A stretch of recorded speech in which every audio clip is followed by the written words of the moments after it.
How's it going, everybody? How are you all doing tonight? Now, I did a little bit of fixing, a little bit of tweaking with the, whatever, you get it by now. It's a never ending story when it comes to me fixing the stream, right? The quality of the stream. So I did something new again, right? And I don't know if it's buffering for you guys. I don't know if you see an improvement. The opposite. I don't know. I'm not very professional with these things, even though I try to be. And these are the times that I try to be. The interviews, the ever so stable, cool little interviews that I do. Or I try to be a late night talk show host. Pretty much. And today, no exception, no exception. I think I picked the right song, all things considered. This person is a fan of old school hip hop. I hope I did them a service by playing that. I quite liked it. But just to address a couple things before we get to my lovely guest, Rumble. So, pin comment right there. Pin chat, whatever. Yeah, I am trying Rumble out a little bit, little by little. I haven't streamed there yet. I'm not duo streaming. None of that. I plan to possibly do some exclusive, oh my goodness, everybody loves that word, streams on Rumble where I can be a little more descriptive with my language, you know? Just be a little more colorful, a little more inclusive to the language that I want to use, that I've been dying to use since YouTube implemented some new policies a while ago. So that is where you will be able to find that, a little more unfilteredness. That's what I'm going for. That's the point of the Rumble. So check it out if you so do, please. And again, it's going to be a fun time because, I mean, hell, have you been to Rumble? Have you seen some of the stuff people can get away with over there? I mean, fuck. Leafy straight up got to stream nudes and nobody cared until Destiny started bitching about it, and then everybody, well, there was a little bit of a fuss. So, I mean, look, it's pretty much the closest thing you'll get to the Wild Wild West right now. So, yeah, we're going there for a little bit, all right? We're going to go to Rumble. We're going to have a little bit of a good time as long as we can. But, JJ Evans, Biggie Smalls over Tippy Smalls. I don't even think that's, I mean, I think that's just a no-brainer right there, right, pal? Got a nice new couch. How's it going, Slug? I'll be listening while I pack my stuff. Okay, all right. Yeah, how's it going, my dude? All right. Well, oh, let me take off the starting soon screen right here. All right. So that being the case, I'm gonna get ready to talk to my guest at this time. Let's see. Let me make sure. This is put up. Let's go. Let's see if this is working. Is it where? Yeah, it's working. Cool, cool. Very nice, very nice. All right. So, it's time to bring in my guest of honor. I'll be moving her right now. There you go. Hello. Hello. How are you? Hello, Xylie. How's it going? Going good. Going good. The intro was amazing, and I love that TV glitchy thing you got going on. Oh, really? You'll never guess who made it. Who made it? Guess. Slug. Yeah. Yeah, it was No, Slug. I'm into that glitchy aesthetic right now. I love it. That was really good. I liked it. Yeah, it is a fun aesthetic. I liked it. Yeah, he has, his talents for making certain things, Oh, he does. And his thumbnails, he makes really good thumbnails too. Hmm. He's talented. He's just a little shit sometimes. That's all. Yeah, no, for sure. He's kind of a little dumb, a little, okay, a little might be generous, but yeah. So, Xylie, I hope, you liked the intro. It was, old school hip hop. I know you're a fan of that. Biggie Smalls, what? Yeah, Yes. yeah. I was listening to it. I was like, okay. Yeah. I brought that. I mean, I liked it too. My brothers really loved that shit. Back in the day, so I kind of just adopted that. It's good. It's good stuff. I like it. I like it more than modern day a little bit. I'll say that. Yeah, hell yeah. I don't like this rap now. It's they're saying the same crap over and over again or they mumble. It's like, bro, Yeah, come on yeah, now. yeah. I know, I know. I mean, I'm guilty of liking some of those songs, though. You know, I What? do have Drake in my playlist, so. Oh, really? Yeah. Ah, come on now. Yeah, that's it. But Xylie, thanks for stopping by. Oh yeah. So it's not Biggie Smalls that I want to start off with. I want to talk about Tippy Smalls, Ugh. the man himself, Ugh. Yeah. our boy Tippy, just so Tippy. So I guess, let me just ask you, where did it all go wrong with that? Well, see, the thing is like when he really started catching heat, like, okay, where I think it really went wrong was the lolicon stuff. Right. Okay. And rum. All right. Yeah. And when he went and he liked all those tweets or whatever. Remember I brought him up on a live stream, and the whole point of it was I wanted to tell him, stop white knighting for these chicks. Stop it. Because this is what gets you in trouble. Stop white knighting for them. And I even told him that in the DMs. He wasn't listening to me, so I brought him up on a live stream. And then we found out it was Shotokan because we did research on it and whatever. Yeah. And then he made that video, which I told him the video was made well. Nobody realized that he left the commentary community at that point because he said it at the end. I'm done. I'm gone. And Mm. now he's on some kind of trip. I don't know what's going. I cannot explain it to you. I wish I could, but I can't. Yeah, I Um, see a lot of people were actually surprised that you did put your foot down when it came to Tipster. well, see, like in the background, people were complaining about him, obviously, right? But they never gave me shit for still being his friend. I don't want it to make it seem like that. They never did. They never gave me shit. But they were complaining about him. And, I couldn't defend him because I understood why they were upset with him. But I Right. wasn't going to throw him away in hopes that he would just wake up. And then, we had the discussion. I had did those tweets about Keppels, and then we had a discussion that night in text or that evening or whatever. I can't remember what time of the day it was, but we had the discussion on text. And then the next day, they had that fake fight. And when I saw his tweet, one, it looked like he didn't even type it because it didn't look like the way he types. Mm. Okay. And two, I'm like, bro, I just talked to you about this the day before and you're making it a joke. And that's when I went under that tweet and I said, fuck off with this fake shit. Yeah, I think I saw that. I think I was like, huh, she sounds like legitimately angry about this. I wonder where this is gonna lead. And well, this is this is where it led, I guess.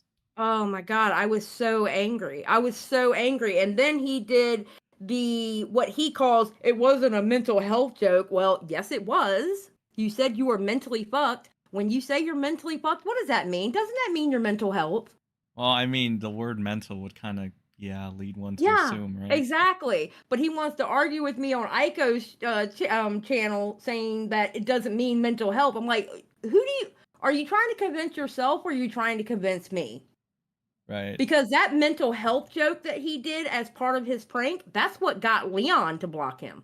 Oh, I see. Ruin Leon got Leon. pissed off Ruin at that. Leon, Yeah, right? Yeah. Ruin Leon. Ruin Leon, he saw that, and that's when he blocked him. Ruin Leon blocked Tipster over that. That pissed Leon off. That's when okay, so for Leon, it was him who burned the bridge then. Yes. Essentially, okay, all right. Yep. Yep. And he just kept going on with that, and I was done. I was done because then we talked about that fake joke, and he tells me that they were working on it for 2 weeks, and I just felt like he was questioning my intelligence. Like I literally felt like you might as well just put in that text that, hey, I think you're dumb, so I'm gonna tell you anything because you're gonna buy it. Yeah. And it pissed me off, and I'm like, I'm done. That's when it was the last straw, and that's the tipping point, no pun intended. Yeah, yeah. Because I was holding on, and I think a lot of it had to do with not only anger towards him and obviously Keppels because she's a piece of shit, Yeah. okay, You know, not really. I mean, it was anger towards him also, but it was like, holy shit, I look dumb as fuck, yo. I look dumb. I look so dumb. I should have dropped you a while ago. I mean, well, how long ago do you think? I should honestly. I feel like I should have dropped him during the lolly shit. The Shota Lolly thing Oh, the with show Rom? to yeah. I'm sorry. I'm so used to saying lolly because everybody Yeah, that's what yeah, everybody was saying. But yeah, yeah, during that, I should have just said, you know what, I'm done. I'll wipe my hands because yeah. you're not Because gonna change. like Tipster's had like I think like another instance where he like technically defended Lolly because lyrics, funny enough, and this was back when he had his stuff, and so lyrics was liking certain tweets and stuff, and Tipster wanted to defend him. I don't know why. This is probably, like, to Tipster's credit, this is probably the only time he did like go out of his way to defend a guy in this situation, right? Hmm. Because he did defend, yeah, he defended Rum, but everybody's default is just like, well, that's, he defends all the women and stuff. He white knights for women. He did white knight for lyrics, which was kind of funny too, because lyrics had just shadowed over him with like 2 videos and stuff about, Yeah. which I thought that was funny in itself. But yeah, Tipster defended lyrics from the lolly thing by comparing the lewd images that were on his timeline to like anime, just your standard like Pokemon kind of anime, which that wasn't it. And then Tipster, people in the community, like Orbiters, were going to Tipster and like, wouldn't you say this is a little weird, Tipster? And it's just like, it's it's like a little girl with like a panty shot or something. And Oh. Tipster was like, no, this isn't weird. Your insistence on making it weird is weird. So this, I'm gonna be very honest with you. When it comes to like the anime, I just stay away from all of that because listen, to me, like even sometimes the adult drawings, I guess because I'm older and I'm used to a different type of animated stuff. Even yeah. sometimes like characters who look like or who are supposed to be adults, they look like kids to me. So I just stay away from like all anime shit because it I don't like it. I'm gonna be It's honest. yeah, no, it's definitely trouble, especially when And I like don't hit want an to get, older and I age. don't want to, yeah, and I don't want to get caught saying, "Oh yeah, I watched this anime." Oh, you know that? Oh, I didn't know. I just, no. I'm like Tommy C. Stay away from it. Done. Yeah. I think it also like, I guess if you're in that niche of anime, I mean, I call it a Hmm. niche, but they have like quite a few people anyway. But it's still kind of Yeah. like a niche. If you're in that community, I guess they would see that, and to them it seems normal and stuff. But people that aren't in that, it's just like to some people it's off-putting and stuff. So yeah, I can definitely see why people steer clear away from that, I especially. do because I really don't understand it. Like, okay, with the picture that Rum likes, okay, I can definitely see where it looks disturbing as hell. I do. Hello, Senator's And I Heart, was like, Xylie. ooh, I wouldn't, no, like, ugh. And I don't know. I don't know what technically counts as this, that, or the other. All I know, if it looks weird to me and Stranger Danger goes off in my head, I steer clear from it. Yeah, because like you really can't win with the anime thing. Like it's either you're gonna find out that the drawing is canonically underage, or the thing is gonna look underage. It's like Mm-hmm. there's really no winning with it. It's like you might as well just, especially if you're in commentary, you might as well just steer clear of that, right? For I all mean, I'm not into it, and it all looks strange to me. I mean, now granted, I played like Final Fantasy 14. I played Fantasy Star Universe and stuff like that. And right? people would make like little chibi characters or whatever to be cute, but I didn't know it was like this. Yeah. Yeah, I just stay clear from it now. Like I stay like clear. the image that Tipster was trying to defend, I guess, at first, that one was very suspicious. And Yeah. I mean, he wouldn't fold on it, right? He just wouldn't fold.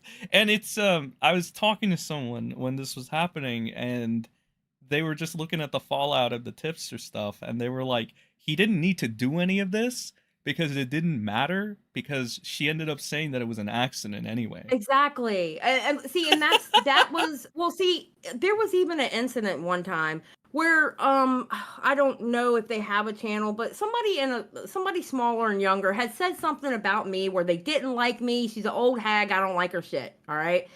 And Tipster went to White Knight for me, and it was so embarrassing that I had to go on Twitter and said, "Listen, I don't expect everybody to like me, especially with my personality. If you like me, great. If you don't like me, that's fine too. Just do your thing." And then people were literally commenting, going, "Damn, Xylie the one that was talked bad about, and she's handling it better than Tipster did." Yeah. It was so embarrassing when he was white knighting for me. Like, damn, dude, I don't need that. I mean, listen, if somebody wants to stand up for me, that's fine. But to go hard like he was going, I was like, oh, I gotta say something now. Did You it? know? It got embarrassing. Yeah. Yeah, because I wasn't saying anything because I just ignore it. I mean, who cares if somebody doesn't like me? You know what I mean? It's people aren't not I'm not everybody's cup of tea, and I get that. And I'm okay with that. You Yeah. know? Okay, somebody had some criticism with how I talk or whatever. Okay, story of my life. Hello. You Yeah, know? it sounded like Tipster takes it more personally because, like this, for example, this situation that he's gotten himself into right now, where he's pretty much constantly the butt of the joke on a regular. It's Mhm. because he can't help but reply or acknowledge what's going on or continue to talk about commentary. Like he said he's done, then something else pops up that gets his attention, then he talks Yeah. about it again. As it's a never-ending cycle when it comes to him, and I think that's part of his issue. He seems like he cares way too much. Now you probably know him better than I do, better than Mhm. most people, because I think you had a very close friendship with him, right? I felt like I did. Do you think it was fake now looking back at it? I don't think I know it wasn't fake on my end, and I'm not even saying the whole time I think it was fake on his end. I think what happened. Okay, this is what I think happens with Tipster, and quite honestly, you were right about it, Sen. You and Redsky both were right, actually. Um, because now I'm seeing what he's doing with Keffels. Before I was in the commentary community, okay, I used to always joke that Tipster would be because I played ESO and we have trials there, and you always have two tanks. You got the lead tank and you got the second tank. And I used to always joke saying Tipster would be the lead tank because he was always the first one to be there if somebody talked bad about Augie, Nick, or Bo Blacks. He was going to be the lead tank. And now I see him doing that with Keffels. It's like shit. He's always been this way. He's Yeah. always been like he's just doing what he does. And y'all were right about that. Of course, I didn't know that because I've only known him in commentary. You know what I mean? But now I'm seeing him doing the same thing he did with them with Keppels. It's like, wow, y'all were right. And I messaged you and I made a tweet about it and I sent you the tweet. Yeah. Yeah. Y'all were right. Y'all were right. Did you start off as a fan of Tipster by any chance, or were you always a Actually, detractor? Because I know you um, might have started off as a detractor, right? okay. I was in the beauty drama community and I was taught that the commentary community was every phobic and every is you can think of. Okay. Mm-hmm. um and then got curious and I started watching Tipster and I liked the subjects he was covering, but I didn't want and that was the time when he was doing videos and he wasn't really doing as many live streams. Mm-hmm. Yeah, yeah, I And remember that I time like the period. subjects he covered, and then I found like Augie, and I was like, I like how Augie can cover the same subjects, but he's doing it in live stream because I've always been a live streamer. I used to be on Mixer, Mm. so I've always done live stream. I suck at videos, dude. So I was Yeah. like, I want to cover those types of subjects because quite honestly, I don't wear makeup. Why am I covering Jeffree Star? Why am I talking about Jeffree Star and everybody? No, it makes no damn sense. I like these subjects. So it really was Tipster that got me interested in the content of what's in the commentary community.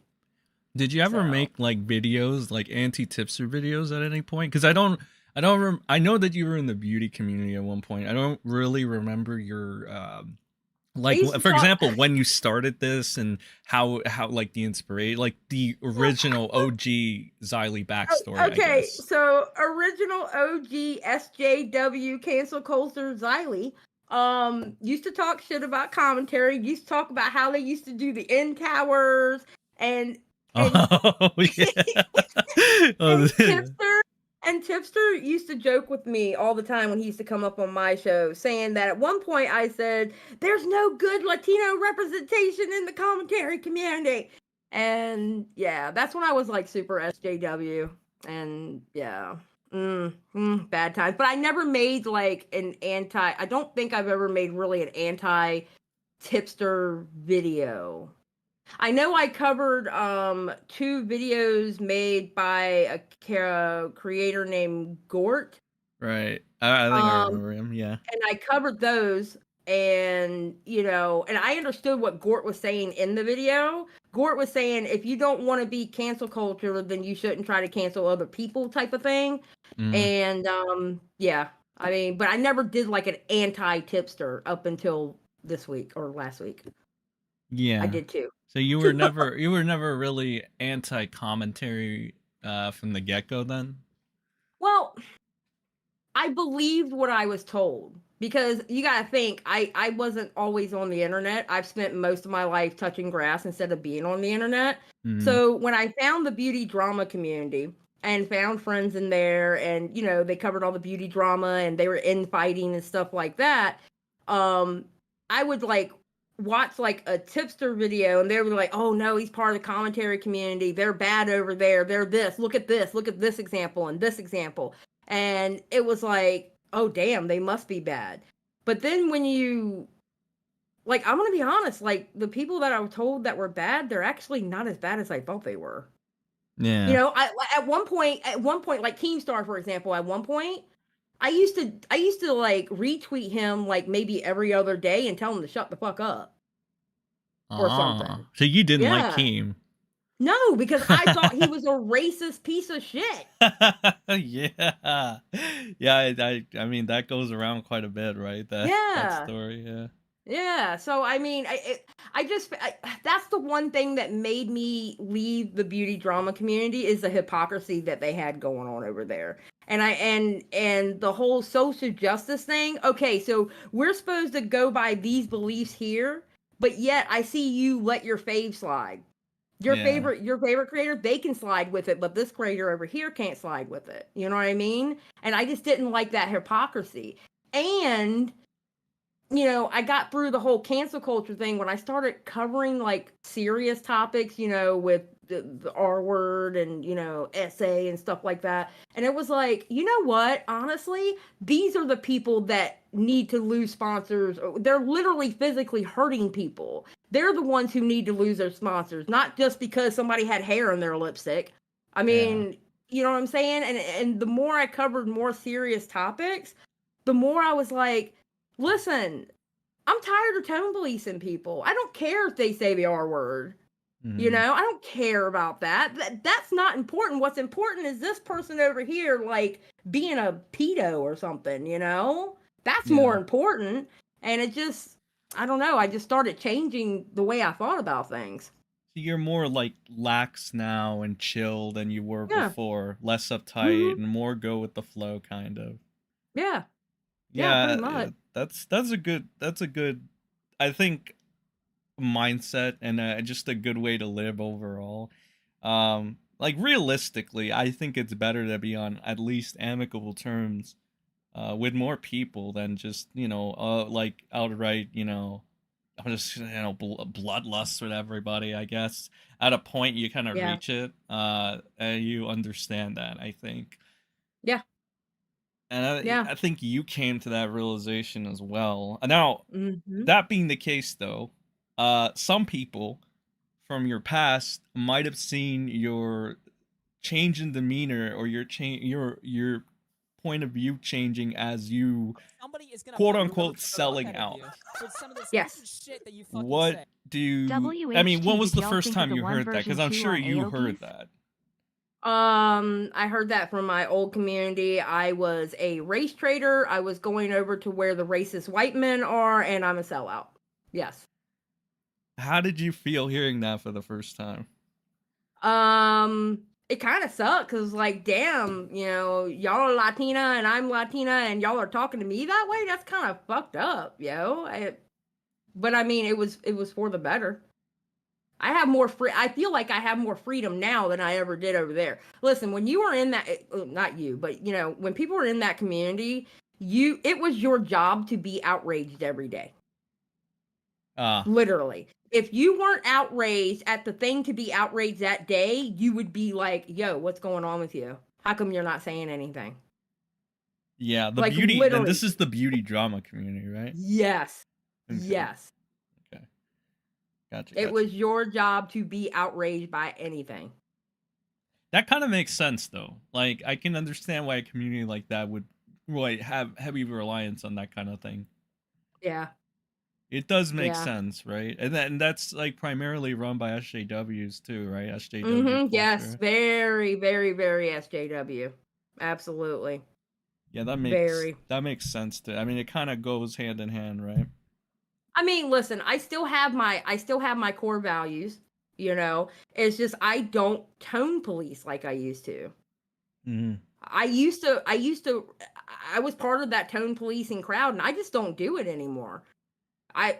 It's ridiculous. Like the R word, right? People in real life still use it in the sense of like saying something is dumb. Okay, they still use it in real life. This basically Twitter life and real life are two different things.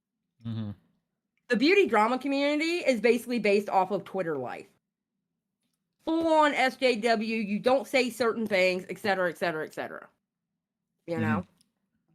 Yeah. And I just, I'm not doing that shit no more.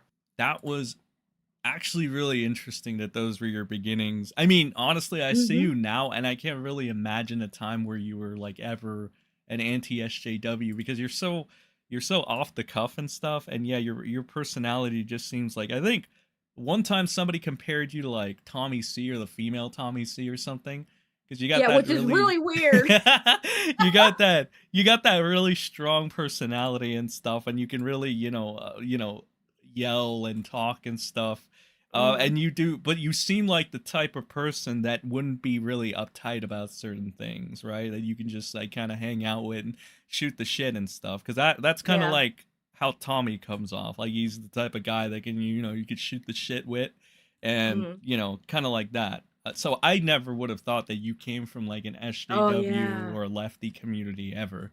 Right? Oh yeah, it was. It's crazy to think that's where I came from. It's crazy to think that once I started getting going on Twitter, like I had made the Twitter, I want to say in 2013, but I didn't really start tweeting until I came on to like in the beauty drama community or whatever, and.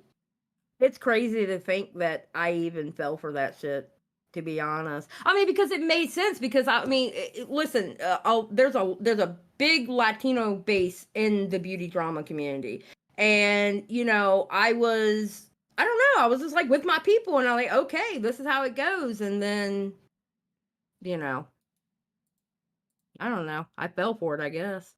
Yeah, the only way I can put it. Oh, I mean, the thing is, people can change their beliefs and stuff like that, right? And they can make a change for the better. Like, people are actually saying that Def Noodles is actually in that stage right now. Like, he's making the change for the better. Some people are actually saying, oh, well, commentary basically traded Tipster for Def Noodles, which is like the most bizarre thing because I'm sure, even in the beginning of 2023, right? I don't think anybody would have ever expected. No. Definitely. Because this guy was hated. Like, everybody hated this guy. I mean, even you. I could have sworn. Didn't you make like a bunch of streams against Def Noodles as well? He called me Sandy Vagina. Yeah. Remember when I remember this. I remember this. Yeah, and I cussed his ass out in that Twitter space. Yes, I remember that. Yeah, I remember that. It's funny. My podcast, The Broadcast, we had covered the Def Noodles and Bo Black's interview, right? Because we thought it was pretty cool that they did an interview. And we were, all four of us, we were, because the fifth one, she's like busy with work now. But all four of us, we were like actually impressed and going, damn, if he continues down this path, he's going to be good. I think what happened with Deaf Noodles is that he hit rock bottom Yeah. and got a reality check. Yeah, he was going pretty insane.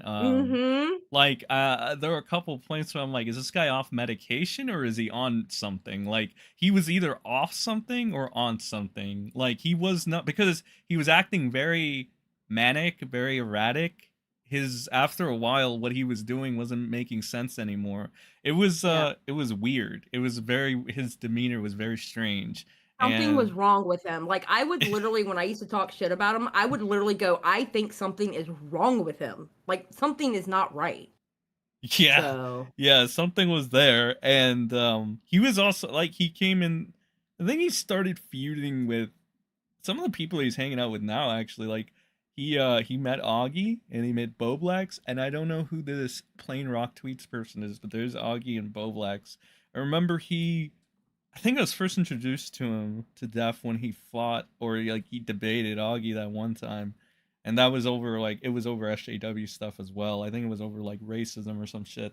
And I remember that, and then I remember he went into a feud with, I want to say, Keem right after later on, which they patched it up too. What the hell? What is happening? I know.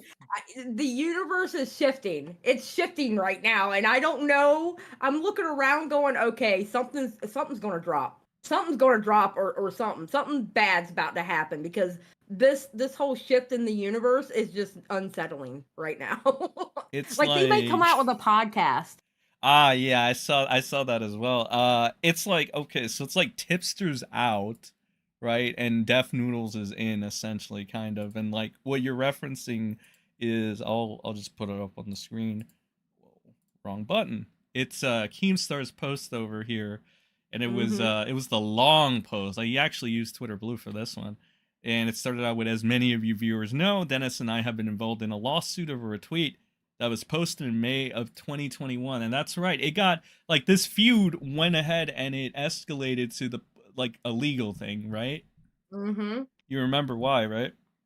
Yeah, because of that tweet that he made, calling him a pedophile or something like that, but he was calling Deaf Noodles a pedophile. You remember when Deaf Noodles made a video on his channel, and he was calling for all creators who have something against Keemstar to do like a class action lawsuit against him. Yeah, it got messy. It got kind of ugly a little bit. But the key thing to note in this is that in the bottom, the last sentence or so, we intend to move forward as friends and allies, and we will be collaborating on a podcast in the near future.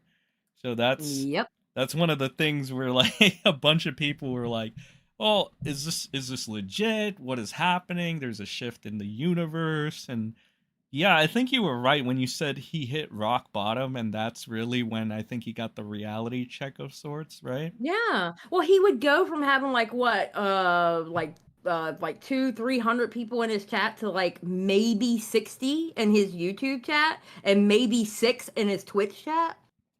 Yeah. Like, when he hit rock bottom, he went down a lot.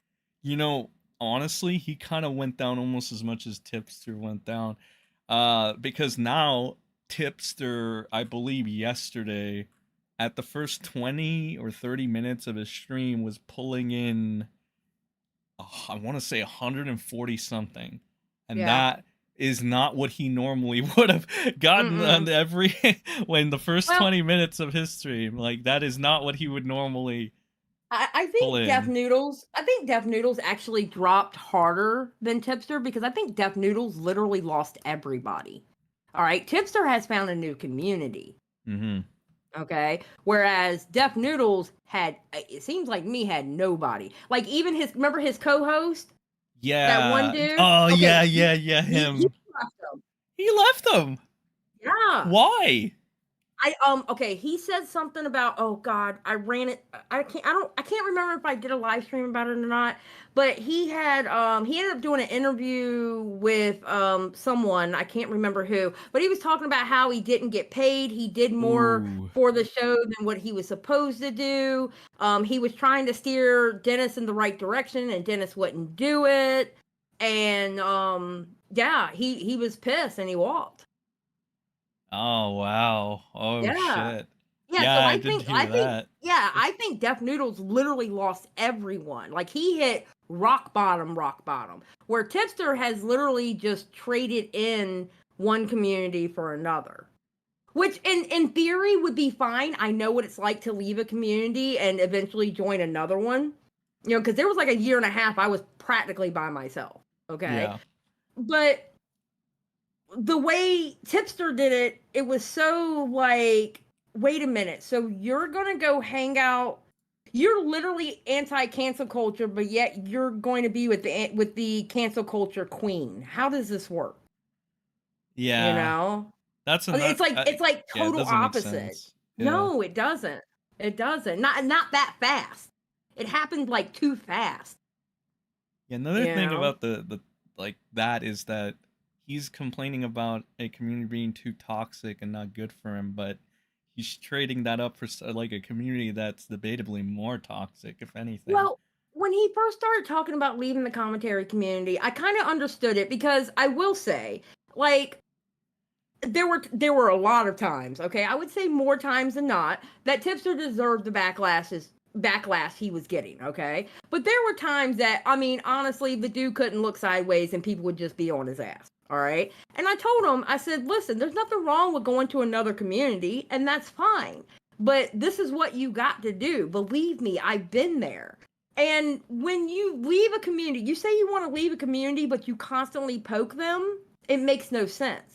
So I'm going to be honest with you. I think all this fighting he's done with like Nick, Augie, and Bo Blacks, I think it's all on purpose. I really do. That's my conspiracy theory. I think it's all on purpose. Because Yeah. that way he's not burning the bridge, they are, and he can walk away with a guilt-free conscience. Yeah, I mean, I think I heard you say that on one of your Mm-hmm. lives one time, and I'm like, I was thinking about it, and I'm like, yeah, I mean, I can kind of see Tipster being the kind of guy to do that, kind of. Yeah, Yeah. it does make sense. Because he never told Augie and Nick directly to their face, this is my problem with you. He never did that. You think he just did that because he's like scared, or like he was afraid at the time? I don't know. I don't know. I really don't know. Because I know he think, had a problem with Matt too. He had a problem with Matt too. That's oh why yeah, I during the remember. lolly. And the sad thing is, and you can see this on that Tipster live I did that one time. The sad thing is like the now recording boys literally ran the defense for Rum. So why would he get mad at them? It made no damn sense. Like, bro, they helped you out. Why are you mad at them? They helped your friend out that you were out here white knighting for. What?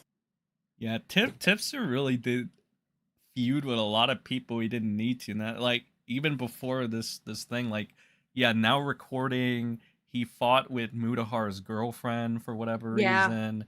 That was really embarrassing. I don't know, like that one in particular. I feel like people were being over charitable to Tipster by just ignoring him being an idiot for that. And then fast forwarding to that time he went into this Twitter space with an orbiter that only mentioned him because that's the only thing AP was known for, or primarily. Oh, she's one of Tipster's goth mommies or whatever. Yeah. Like, and Tipster was trying to deny responsibility for any of that, or trying to like clean his hands of it. But it's like, you literally named your clothing line or whatever the fuck, you know, your meme or whatever you were doing, goth mommies, in reference to her. Can we talk about that for a second? Let me talk about this for a second. The whole goth mommy thing was so fucking cringe. I only became a member of his channel once when he changed it away from something sexual like that. because it was either you would become a goth mommy or Coomer Nation. I'm like, no, I'm not becoming a member until you change it. I'd be damned if I was going to be a goth mommy. And what I find funny, and they all know I feel like this. I already said it, but these chicks who are now mad at Tips, I'm like, y'all didn't mind being called a goth mommy. I remember y'all would play fight about who was the top goth mommy on Twitter. Are you kidding me? You chose to be called a goth mommy. Do you want to There's name any no names? way. Well, they already know who they are. I've already said who they are. Who are they? They know. Leah's one of them. She knows it. Damn it. Leah? Leia? Leia? You mean Leia something? Leah something, yeah. Oh, Leah something. I mean, Yeah, I call her Leah. Leia, but Yeah, Leah, it's Leah Leah. something. I mean, I'm cool with Leah now, but she knows. She knows. I said it. I think I said it on the broadcast. I was like, "Don't get mad at me when I say this," and Leah was like, "I'm not mad at you, girl." You know, She was one of the people that, if I remember correct, she was one of the people that did bow out during the when the Keffels transition was starting to happen. when it was starting to happen. Yeah. Yeah, she was Yep. one of the, because before that it was Hannah that was coming out first, and this was before. Yeah, Hannah. Keffels. Yep. That Hannah was before Keffels. I think Hannah was Hannah after the Lolly thing or the Shotokan thing.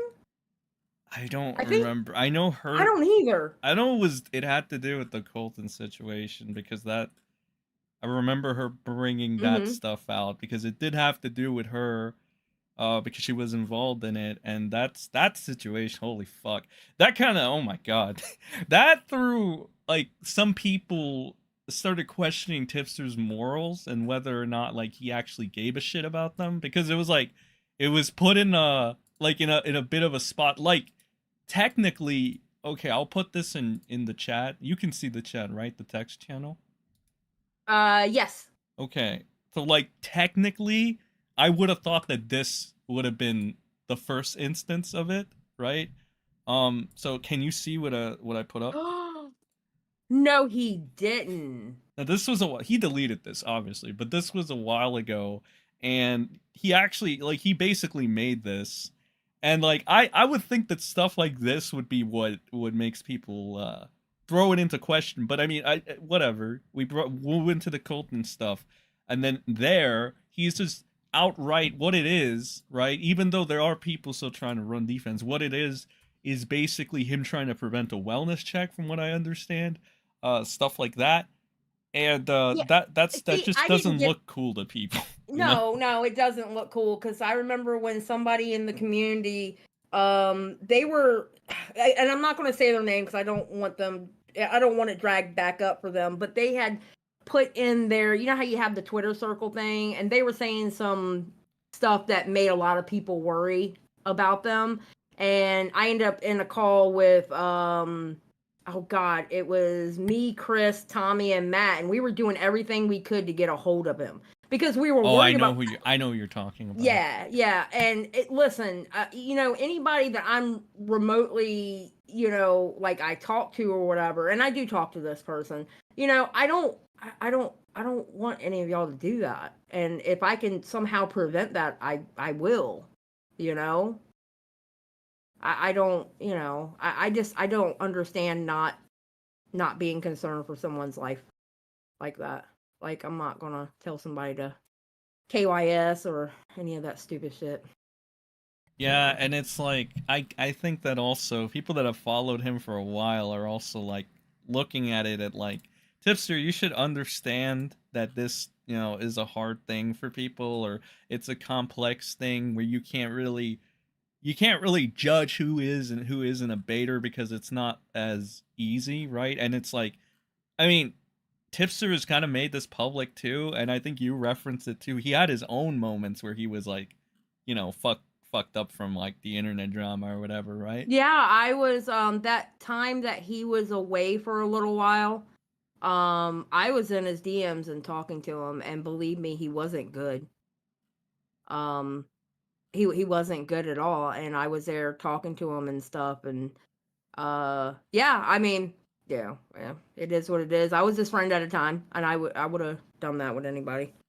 He wasn't good, and yeah, he was pretty bad. Yeah. And now I mean, like, holy shit, it's like, Hannah, I mean, she just pointed out pretty much every like tipster lie. Uh, Fed up with arguing with him, claiming it was bait. I gave up. Not paying attention. This DM happened. Proof I'm on the girls. One of the girls mentioned when brought up on stream. He claims. Ooh, what is this? When brought up on stream, he claims Winter was one and couldn't remember who else. Then goes with Colton saying Honey. So just a lot of stuff happening from here. I think this was one of the things where people just kind of found it indefensible in a sense. I mean, how were you reacting during the, this situation with Tipster, the Colton situation? Because I mean, there is stuff that he did that's just stupid and silly and stuff like that. But then really, I think the one that made people, I guess, look at him a little differently than before. Obviously, the Keffels thing was Wait, really. You still there? Hello? Yeah. I'm here. Did I cut Sen, out? hello? Yeah, did I cut out? Oh, yeah. You cut out. I'm sorry. Oh, it's I was fine. like, wait a minute. No, it's fine. It's fine. Where did I cut off? You were talking about this tweet and what was my thoughts on everything. Oh, yeah. So basically, yeah, this was the tweet or not the tweet, but this was a situation that kind of made, I guess, like Teffels was the tipping point, but this, this situation, this Colton situation, really made people question the, tipsters, I guess, morality, ethics, and all this. What were you doing during this time? Like, how did you feel about this, the Colton situation, I guess? I didn't know. Okay, I want to be honest. I didn't know like a lot about that. Hannah doesn't come up on my feed very much. I was hearing about it, and I'm like, Tipster's got to straighten it out, And when Colton did drop his like manifesto thingy, that Google Drive thing, Yeah. I sent it to Tipster, and I was like, "Yo, what is this?" And then he gave me a clip on where he mentioned it, and I guess he mentioned that it was wrong in like a live stream that he did, and I'm like, okay, I'm glad. Didn't he end up talking to Colton though, and he apologized to him? Yes. Okay, did he apologize to Colton? Am I correct? I believe he did. Okay, well that was a good thing that he apologized to him. There was a lot of instances where I would see Tipster doing one thing or another, and it's like, bro, what are you doing? What are you doing, dude? And it's like, he's a grown-ass man, too, at the same time. Like, what am I supposed to do? I'm not his mom. It would just make you facepalm and stuff, right? Yeah, literally. I mean, because you gotta think, like, he would talk to me and I would talk to him, and we would normally not even talk about like YouTube stuff, and it's just, I'm not trying to just throw people away, but that couple shit was the end of the line, because it felt like a smack in the face to me, honestly. Yeah, no. But you know what? But that's the thing. That's the thing, though. Here's my thing, and this is the way I look at friendships. Treasure the friendships that you have now in the moment, because not all friendships are meant to last, okay? But the only thing you can do and think of it in a way is they were needed at the time that you had that friendship. You know what I mean? And just be happy with what you had. I mean, because you never know. Shit might happen. Like a bitch named Keppels comes around and turns people crazy, I guess. So apparently, Tipster did apologize, but he still lied that Hannah had him blocked. But in reality, it was Tipster that had Hannah blocked. Jesus Christ. Are you serious? Get the hell out of here. God damn it, Tipster. Oh my God. Yeah, no, like, normally I'd be harder on you about this stuff, but at the same time I can't, because I have my own Tipster. I think you know who it is. Yeah. I call him Skinny Canadian Tipster, because I swear to God, dude, I swear to God, everything this man, like these two, I don't even know why they dislike each other, to be honest. They should just team up at this point. They're like literally the same irrational bullshit, same fucking lies, everything. Like the only difference is one is fat and Latino, and the other one is skinny and like Canadian. That's the only difference. I mean, Look, this is the way I look at it. All right. Do I have egg on my face over Tipster? I absolutely do. But you know what? That's life. That's life. I gotta deal with it. It is what it is. You don't You think know? okay, well, let me get your on this meme. I guess you could is this a meme? Yeah, I guess you could call it a meme. I'm going to post this meme in chat. Okay. What do you think of this interesting meme made by some of the orbiters in the community, Xylie? What the hell is that? I haven't seen that. What do you think of What? this, Xylie? What is this? I don't know what this is. What is this? That's a great question. Well, I believe it is your avatar. Well, it's definitely my avatar. I support the current thing. What the fuck does that mean? You seem confused. You I sound am. like you know what the this hell is that? I haven't seen. This is the first time I've seen this. Yeah. Literally. So like, yeah, pretty much. I mean, I guess this is from people that have like, basically in their minds, they're like, oh, we've had these takes about tipsters for a while, and Okay. yeah, so we've had these takes about tipster for a while, and Mm-hmm. it took you this long to catch on. This was actually the. I'll just put the tweet. This is the tweet that I think I found it on here. Let me post it in the chat right here, and it's by it's by DJ Screwdriver. This is the Oh, you mean Mr. Person who has me blocked and talks shit about me while he has me blocked? Oh, Oh he yeah. has you blocked? I thought you had him blocked.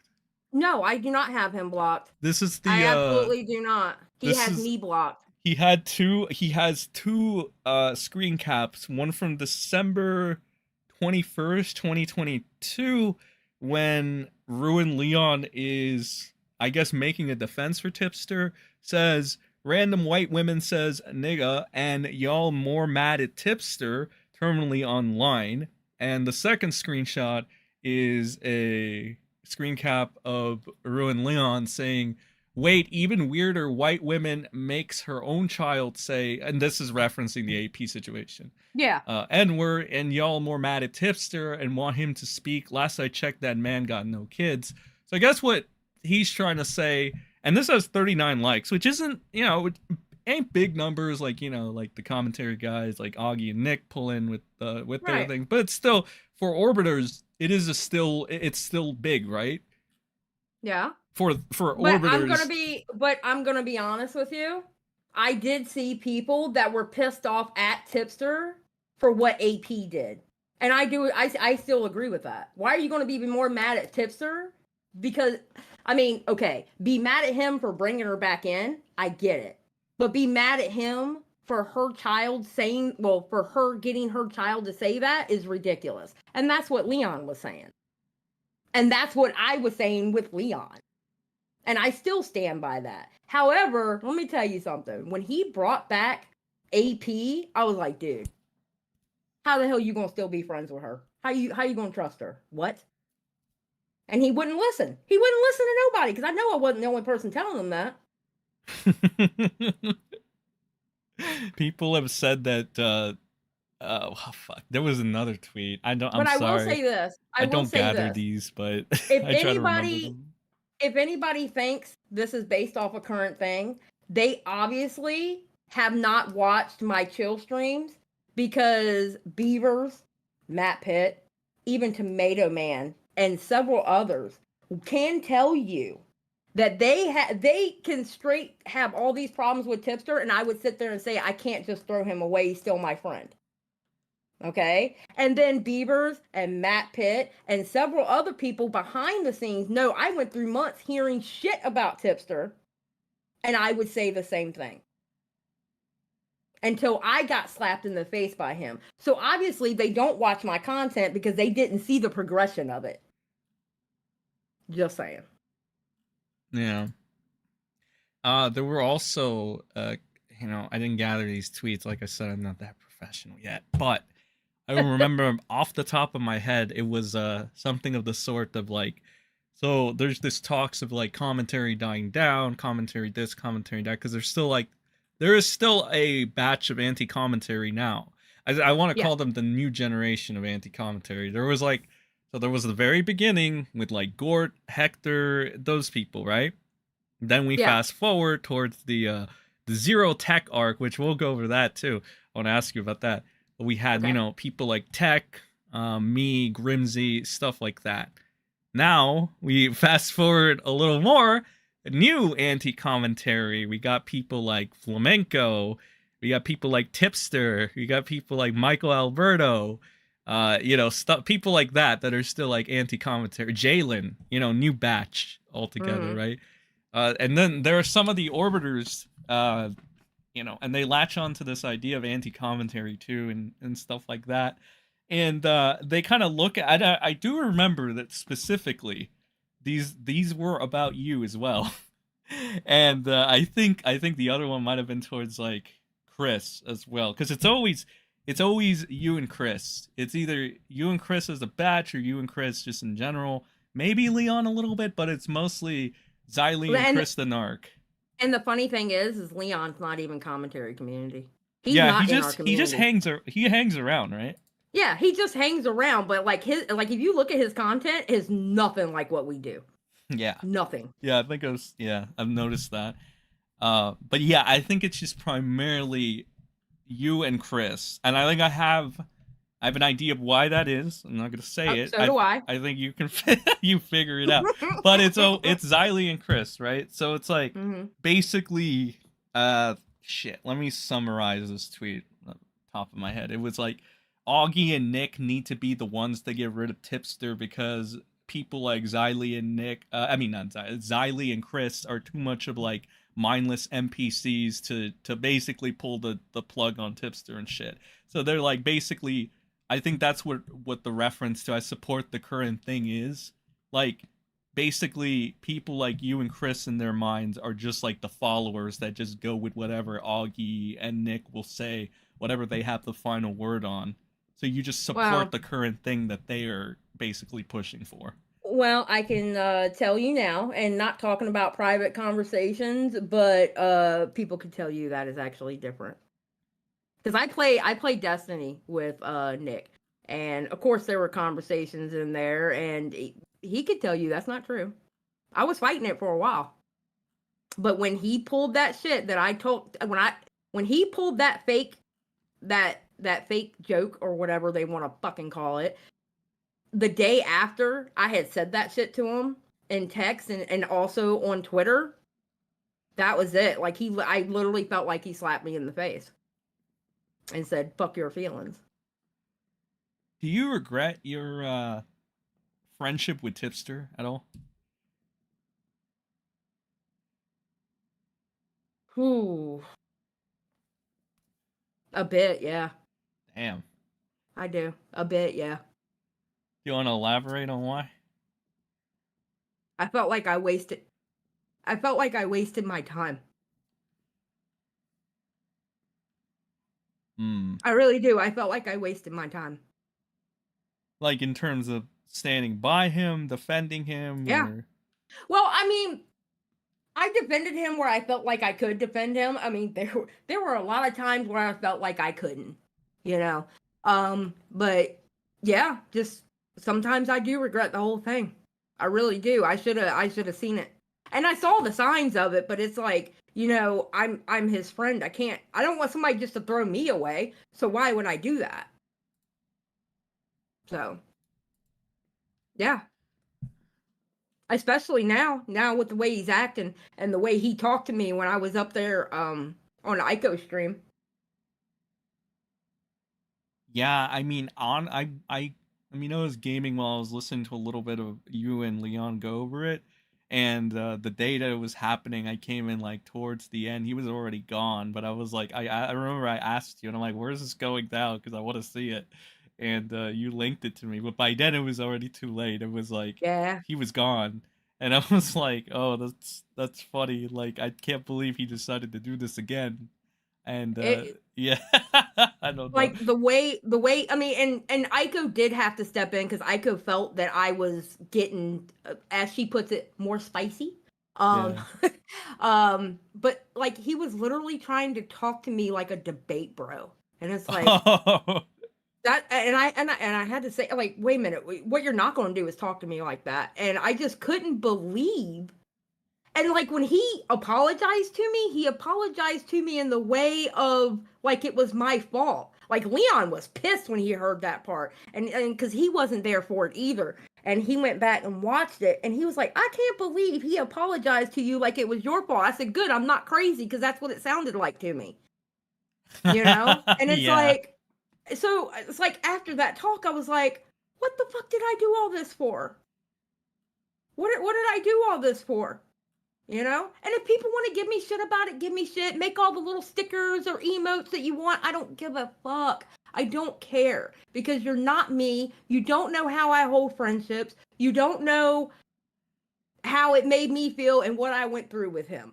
Okay? You don't know. And if you don't like me, you don't like me. I don't give a fuck. You know? Yeah. Yeah, I do regret it at some points. I do. Yeah, I feel that. And like, I don't know if you want to talk about this part, but there is another friendship that I think people are aware. This is a little while back though. I don't know if you're comfortable talking about this. If you're not, we could just move on. But there was a friendship with Redsky at one point, correct? Yeah. Well, how do you feel about that? I feel bad. About the entire situation or like the fallout? Um, damn you, Sin. I fucking hate you. Ugh. It's if you don't want to go over this, it's fine. No, I feel bad because I think we just really had a miscommunication because there is no way in hell that I would have ever wanted Redsky hurt. There's Yeah. no way in hell. And I know I'm not that type of person. And I feel bad that I made him feel like I was. Because Right. I'm not that type of person. Listen, I understand I'm an asshole. And I understand I'm a loud bitch. And I get that. I 100% get that, okay? And I can understand people not liking my personality.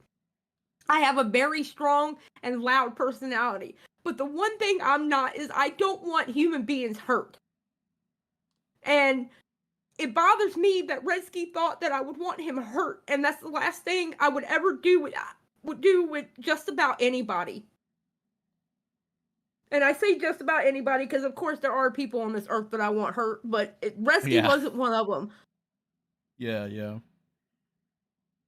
No, I mean, I understand that. And like, to be fair, there was without divulging too much information though, there was things behind the scene that was like kind of I guess you can say fueling me and his discontent, my dislike for commentary as a whole, like on a consistent basis. It would just, I mean, I'm honestly, I'd even go as far as to say it was kind of like a tumor, and in the long run too, because it's like kind of like something you said. It was like, what was it all for? It's like, yeah, it was stupid. There was no reason for it. Yeah. So that's kind of one of the things that like it was almost like oozing into us daily on a daily, and both of us like on a daily basis, and it was just more dislike for these for commentary basically. Well, I get that. I get that because the scenario that I was in with beauty drama sometimes was the same way. And it just gets banged in your head and banged in your head and banged in your head and basically that's just how you feel, you know? And especially when you get shown like just certain things and not everything. And yeah, well damn, they must be really homophobic. Look what they put there. Or they must be ableist. Look at them. You know what I'm saying? So I get it. I 100% get it. I do. I'll just say that removing like this, just Steve in general was like the kind of a bit of the tumor too. It was a big, proponent of that whole thing. And it's just like in the again big picture, long run, it's like what was it for, really? Without going too much into that, or like behind the scenes. It was definitely one of those things where I guess, yeah, like you said in your community stuff, they just try to ingrain this idea into your head and they constantly just, stomp at it until like, it's a part of your brain and how you fucking think and perceive somebody, right? That's basically what it was for like both of us in anything. Yeah. So if anything, that might have been like a possibility as to why that miscommunication might have happened. Well, the way I look at things, like to kind of go back to the tipster regret thing, right? I feel like people come into your life for a reason. And even if it's to go through shit to learn a lesson. And I have to look at the whole thing with tipster as a lesson learned. And like, I kind of feel that way with the falling out with me and Redsky, that I'm going to make damn sure, I did learn something from that. And what I learned from it was I'm going to make sure that I'm going to communicate so much better. You know what I'm saying? Because that whole thing was communicated fucked up. Yeah. And I know my part and where I fucked up in the communication. And I'm just, from now on, I know to, okay, stop and just don't schizotype. Just stop and read everything, communicate, and do what you got to do. Yeah. So, I mean, I learned something from it because it, like I said, it was a miscommunication. Because I know how I am. I know the kind of person I am. Yeah, no, I understand you. I mean, we had to have like a conversation one-on-one too to really understand this shit. And even then, I'll say that it was. I don't know if I would have been as understand. There are a couple of things that I know that helped me understand you better that day. It was obviously the Steve fallout. That was a big part of it. Was also understanding other people's perspective. Like I was a very closed-minded person. I was very into like not open to seeing other people's point of views on things, which probably had to do with the tunnel vision and commentary as well at some point, right? Mm-hmm. But then, I mean, I kind of like understood it. Like I don't need to, like, I can understand something doesn't mean I need to agree with it, right? Exactly. Like, oh, I don't know, just throw something like you don't like somebody, but I do, right? Yeah. I can understand why you don't like that person, but it doesn't mean that I have to not like that person too. You know what I mean? But I can understand your perspective on things. There's nothing wrong with understanding people's perspectives. Listen, if we were all like-minded, this world would be so fucking boring. Yeah. You know what I'm saying? People are going to have different beliefs. People are going to have different types of people and different types of personalities that they like or they can get along with. It's like the spice of life, and not everybody is the same. And I don't expect everybody to be the same as me. I don't want that. And it's just I don't know. No, I get I'm it. not gonna. I get it. I get you. Chosen actually stopped by too. He said that he wanted to apologize as well. Chosen Reborn. You know Chosen Reborn. Yeah, I know Chosen. Yeah, he made the Oh, video. I did a reaction to it. Yeah, I remember. that was fun times, right, Xylie? Fun times. No. He stopped by and he said he wanted to apologize too. I think a lot of people let whatever happened in the past, whatever beefs, gotta let them go too, right? Like again, we're looking at like the Dennis thing. Dennis doesn't hate Keem anymore. I don't dislike Augie. The Chosen doesn't dislike you. A lot of people just move on with this shit after a while.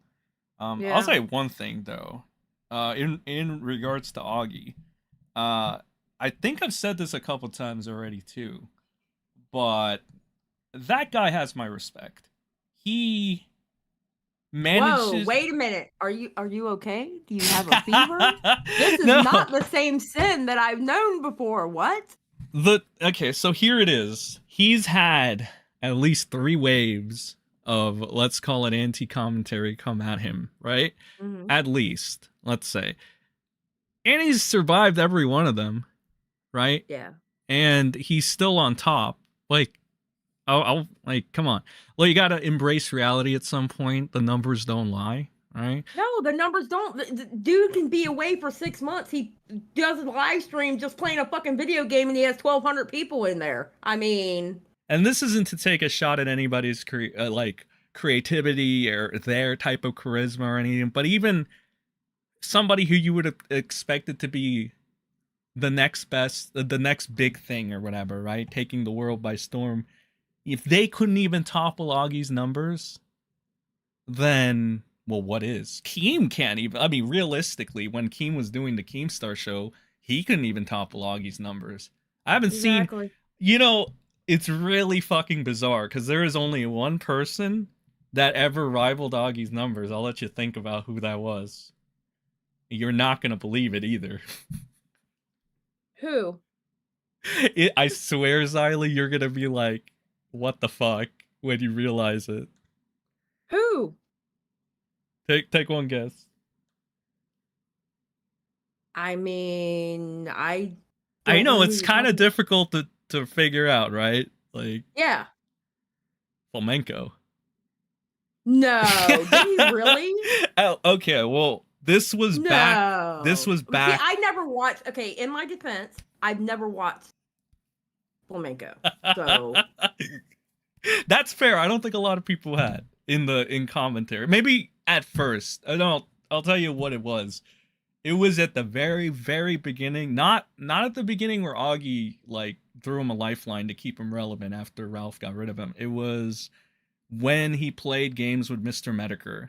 So well, that would do it. That would do it right there. I mean, obviously. So it was all like a right place at the right time thing. Like Ralph was going crazy.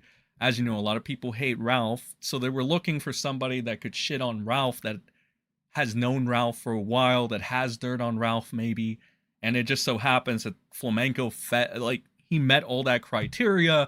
He already had like a semi decent image because Augie kept him alive again, and like he was like around him and stuff, and he was on after hours and stuff. And then Mr. Medicare basically hung out with him, and a lot of people started tuning in based off of that, and Medicare just starting to reference him and stuff. And that's when flamenco actually started pulling in like about the same or around the same as Augie, over 1,000. This was at the beginning. Then we go in. Well, I mean, you got to think some of that is the Medicare crowd, some of that is the anime crowd and stuff. So, but it was over 1,000. I remember that. Then the controversy started piling up, right? And then little by little, and then he had the tipster disease, or the lolcow gene, as fucking Nick likes to call it. That fucking lolcow gene. It's like, dude, really? Really? And then the viewership tanked to about as much as tipster now. Which is funny because it was like kind of the same process with Tipster. I remember at one point, it might have just been one night though, Tipster had like about 1,000 concurrent viewers. And I think it was during the same time Augie was streaming as well. So it was only one out of 10. And now, oh my fucking god, that shit is tanked. But like the one person that hasn't tanked is still him, Augie. So yeah, he just keeps going. He just keeps going. I don't know. It's kind of weird because, like, I'm starting to. Well, okay, not affected. Let's not use that word. I could see anti-commentary kind of coming at me a little bit too, which I think is okay. I feel it in two ways. One, I think it's kind of funny because, like, yeah, I get it. Okay, you know, but I also think it's funny because, bro, I'm a micro channel. If you want to go after somebody big, it would make more sense. You're not going to get anybody off of me. You know what I mean? You're not going to get anybody off of me. I am a micro channel. I am a small channel. But then I look at it and go, oh, well, I mean, okay, that's cool. You know, I don't care. I really don't care. I mean, the only reason why I reacted to, what's his name? Chosen's video, because it was Chosen. That's the only reason why I reacted to it. Because it was Chosen and Redsky in that video. you felt because like a personal. You felt I felt, it was personal. Where there's plenty of other videos out there. It is what it is. You know, right. that's the Yeah. only reason why I even reacted to that one. Yeah, no, I understood. That was, again, it was an interesting time. And well, Hmm. I mean, if I can ask you personally, cuz you said you are a micro channel, but like I've come to realize, at least being in this community, the channel size is kind of like overrated. Like you can be a channel with under 10K and be Somebody is close gonna to fucking pulling beat the in fuck out of me. 1,000 This is some of viewers, this for example, shit that you right? fucking You say. could Yeah, I be guess you could. I'll like just Yeah. say this. Chris, Augie a didn't turn channel into with Ralph Jr. how like much, I 5K, theorized, 6K? but I don't Flamenco know did how much thanks to Chris Jim's has, curse. but I think he's it's close to Also, 6 now. check Yeah. DMs. he's I less want than Xylie's 10, input. but he had bigger numbers than Tipster when he Yeah. was streaming against it. So I find the whole idea of like channel size now, at least, or in this Yeah. community, to be um overrated. I think it depends more now so with your connections or who people perceive you to be connected to.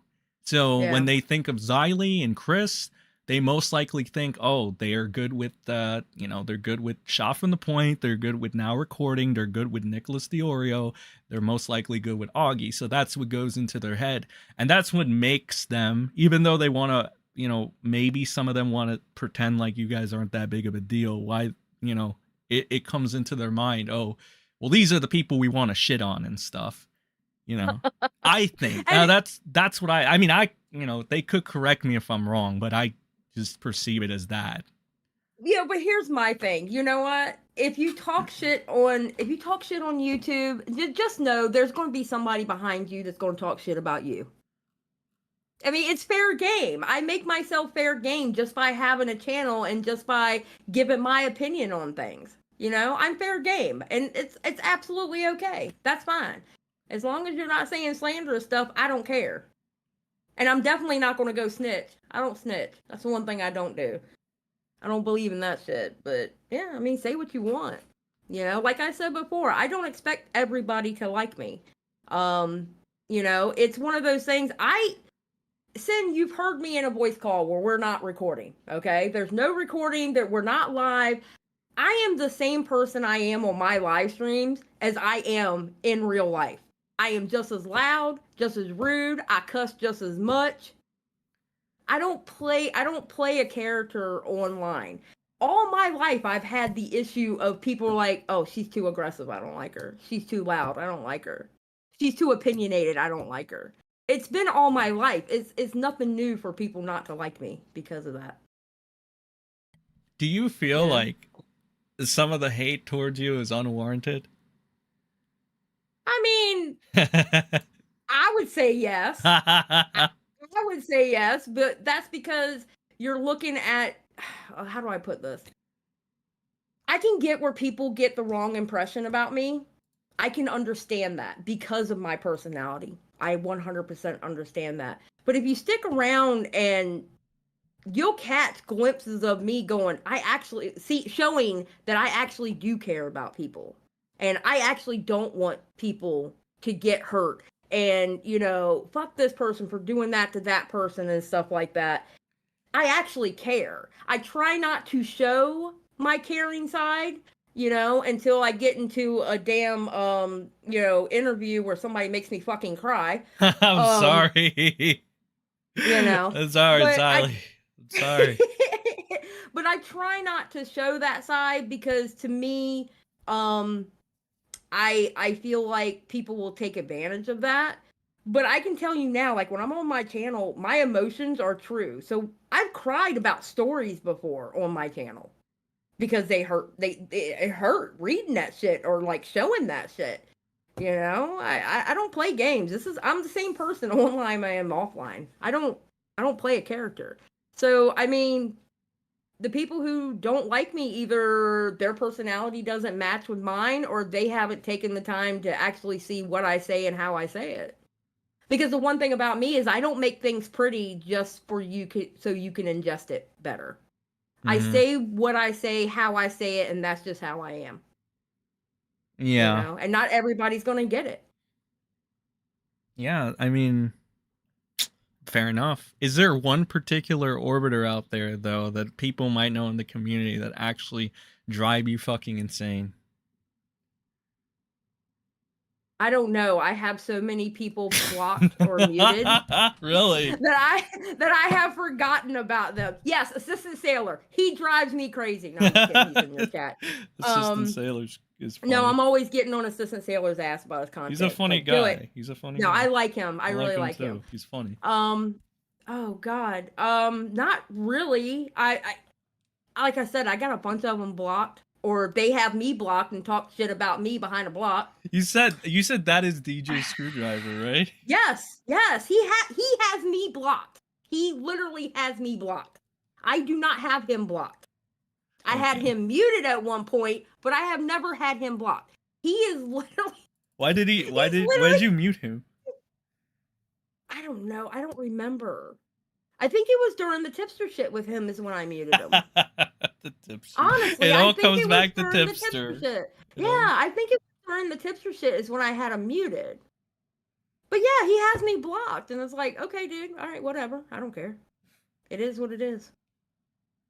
That's crazy. That's crazy, Xylie. Oh my god. So much lore I'm catching up with.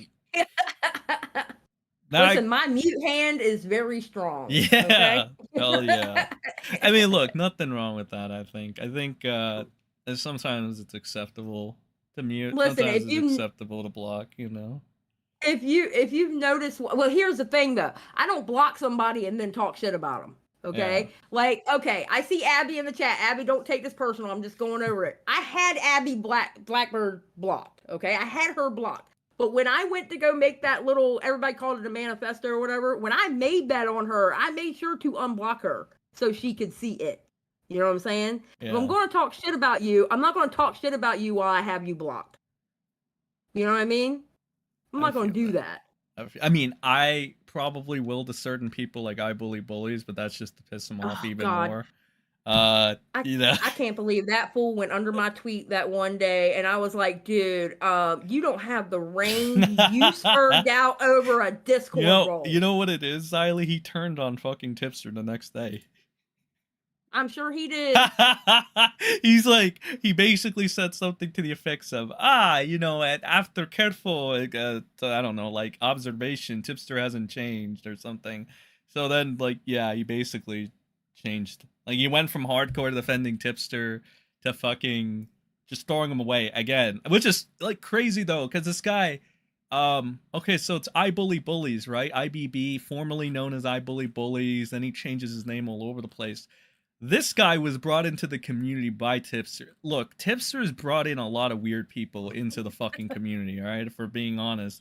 This guy is probably in the top 5 most weird because, oh my god, there's so much memeable material about this guy. Like, there's him naked in the woods with, like, he's saying that he has, like, a hard drive of CP, and then he says that this is all a joke. Then he goes to the, you remember that clip where he goes to the school in Sweden and he's like acting really creepy and he's like, oh, I'm walking past the school right now, I guess that makes me a pedophile. Remember that? No, I don't remember that, to be honest, and I don't want to remember that because what the fuck. And then he makes another fucking video, like a part 2 where he goes back to that fucking school for some reason, which that's already concerning in itself. Then he makes a fucking video about how he finds Dora the Explorer hot. Then he says that Greta Thunberg was hot when she was underage. Then he says that we should lower the fucking age of consent because Sweden's age of consent is lowered. So this guy is a pretty fucking weird dude. All right. And Tipster brought this guy into the community. But I like to call him Mini Tipster, Tipster Jr., because from the times that I talk to I Bully Bullies, truly, he is so much like Tipster. It's crazy to me. I like to call him at the time Tipster without any success, because, like, yeah, Tipster has fallen off, but he was, you know, at some point, he was still pretty, he was pretty relevant, you could say, right? I'm going to be honest, I think I Bully Bullies is a flip-flopper. Yeah, I mean, he's actually a flip-flopper. Me, it's a progression. Him, he's actually a flip-flopper. Yeah, he used to constantly message me with anti-tipster shit on the regular. It's so weird. I think I might have shown like a bunch of people when I fucking opened our DMs and I started streaming them, which he didn't like that. But I'm sure he didn't. but there's so much like there's some fucking I remember he sent me Edwin and Nicholas Diorio tweets at 1.2. I didn't even ask for these.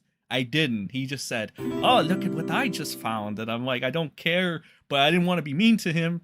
So I was just like, I either left him on red or I got back to him in a couple hours or a few hours, sometimes a day. I was like, "Oh, that's cool, IBB," you know? But yeah, that guy's fucking insane. He burned the bridge with me over what was it, talking to Angry Slug, and then it didn't even matter again, Xylie, because a month ago or a month later, he goes into a Twitter Spaces with Slug and starts bonding with him over fucking Harry Potter. Okay. See, okay, listen. Can we just not like interact with this dude? I'm just saying. Somebody is Stop gonna throw a interacting with turtle ahead him. of you. What in the Listen, hell? listen, Because listen, all that listen, sus listen. shit, I'm not Just down say for. no to IBB. Oh god, you don't Matter even of fact, the next time he comments under one of my shits, I'm gonna block him because that is just too much for me. I'm just saying. Xylie, it gets like even worse. There's this one screenshot from I Bully Bullies being like in a server, and basically, oh god, what does he say? He says something about like if a 20-year-old or like over 20-year-old is like attracted or wants to get with a 16-year-old, that's not pedophilia and that's fine or some shit. Um, I don't know why he said that. It's just So is that his Mr. Girl arc? Is that what he's Dude, doing? I think he was going maybe a little bit, but I also think he was trying to be like try to sound smart. The only problem is it's I Bully Bullies and he doesn't sound smart.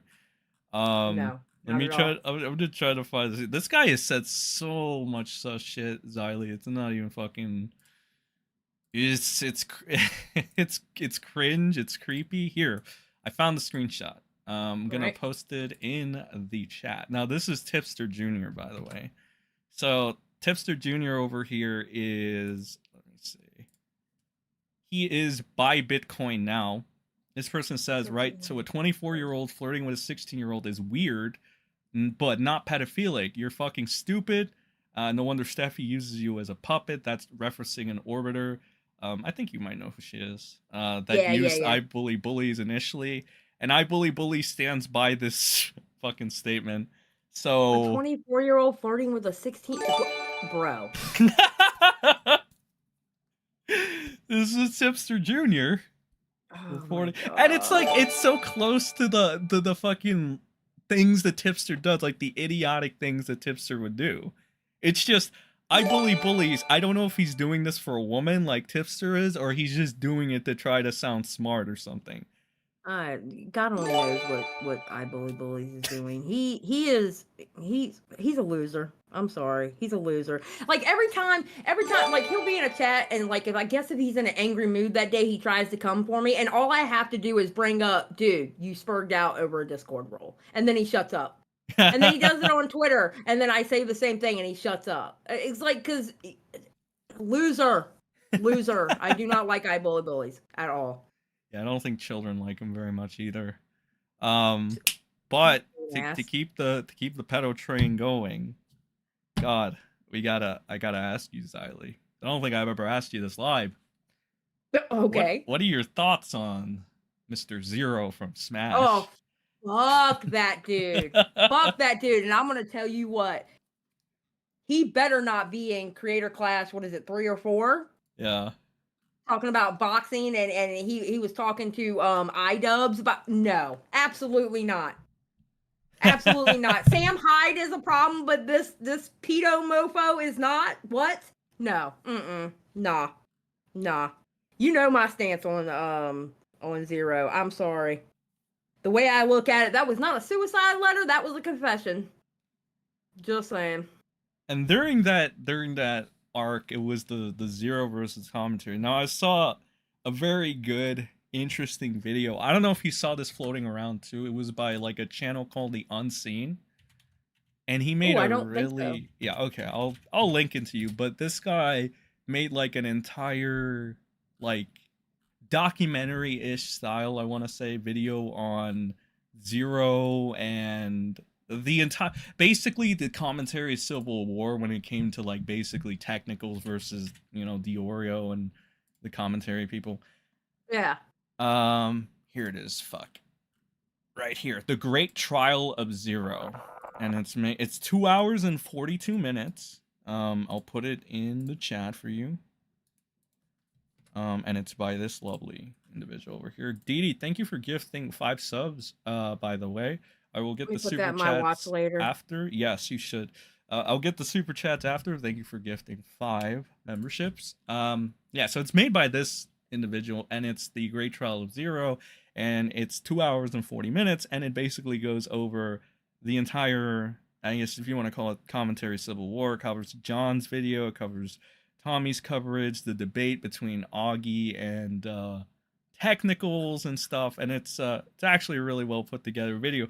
And admittedly, look, I'm Crow's friend, right? I think he's a funny guy. I think, like, I like to call him our Tommy C, like, you know, Yeah. yeah, like Yeah, because pretty he much goes the hell off. yeah. But the unseed towards the end just absolutely cooks the shit out of Crow. And I think, Oh, does dude, he really? I wasn't even No. angry. I laughed my ass off because he's like, I remember he's like, what? He was like, what an idiot. And I'm like, yeah, that's our Crow. That's Crow. Because Oh my god. basically what it was is like Crow was doing a stream where he was referencing how he came to the conclusion of finding Katie by matching up an old like screen name to a current day screen name, and that he did this drunk and high. So it was that clip. It was him saying that, and it was funny. It was a very funny thing. It was like hilarious. I think GG was also laughing at this shit. I think he might have been the one that told me. He's like, "Did you see like at the end? You know, he was cooking Crow." And I'm like, what? And then I look at it, I was laughing my ass off. It was like the funniest shit. And Redsky, I'm pretty sure, was like, oh no, and shit, but he was also laughing. It's hilarious. It was very funny. I can't wait. I can't wait to watch. One thing I like about Crow, though, like, fundamentally, I think Crow and I disagree on a lot, all right? But everything he's ever disagreed with me on, he's always remained respectful. Like, he never called me out of my name saying it or anything like that. And I always respected him for that. He was always respectful even when he disagreed with me, so. Yeah, even if you're not on like the same side, again, like sometimes it's if you can keep like a layer of like amicability or respect or something, I think that's fine. Right? Yeah, absolutely. Absolutely. So I gotta ask you, like, oh god. What? During the whole Zero arc though, what were your thoughts going in there? Because I think at that point you were in commentary, right? But I don't think you were like the player you are now, right? You weren't, I guess, important enough to have people make memes about you and like get mad at you and call you like two-faced and hypocritical and stuff. Let me ask you this, because internet time like eludes me. Was that before or after the Eugene Cooney stuff when commentary was going after like Belle Aubrey and stuff? Was that before or after? I think that might have been after, because I remember that during the Eugenia thing, commentary had this time when it was very like healthy. It was very strong. I looked at it because it was like a lot of the players that have gotten like knocked off or like axed were still at the top. They were still there. Like John was still there. Tipster was still there. Flam was still there. You know, relatively everything, like they were strong. Like it felt like it was, technicals was, you know, integrated, and, you know, everybody, it seemed like a strong, like there was no infighting kind of thing. So I remember that. I remember everything during the Eugenia thing was pretty tight. Right, because because that's around the time I started coming into commentary. Because that's when Willie would jump up on streams with me because I was reacting to his videos. Yeah. That he made against Belle Aubrey and stuff. So that's around the time that I came in. And then it got confirmed by Matt. I always call Willie my day one commentary bro, honestly. And So during that time, me and my best friend were pissed. And I'm going to tell you why we were pissed. Because we saw that technicals video and we were like, what a crock of shit. And then the Augie streams happened. And then everybody was amicable on Twitter again. Me and my best friend are still pissed off. And it took them 11 days. We counted the days. Yes, we did. It took them 11 days to catch up where we were because Willie put out what he did on Twitter. What did Willie put out?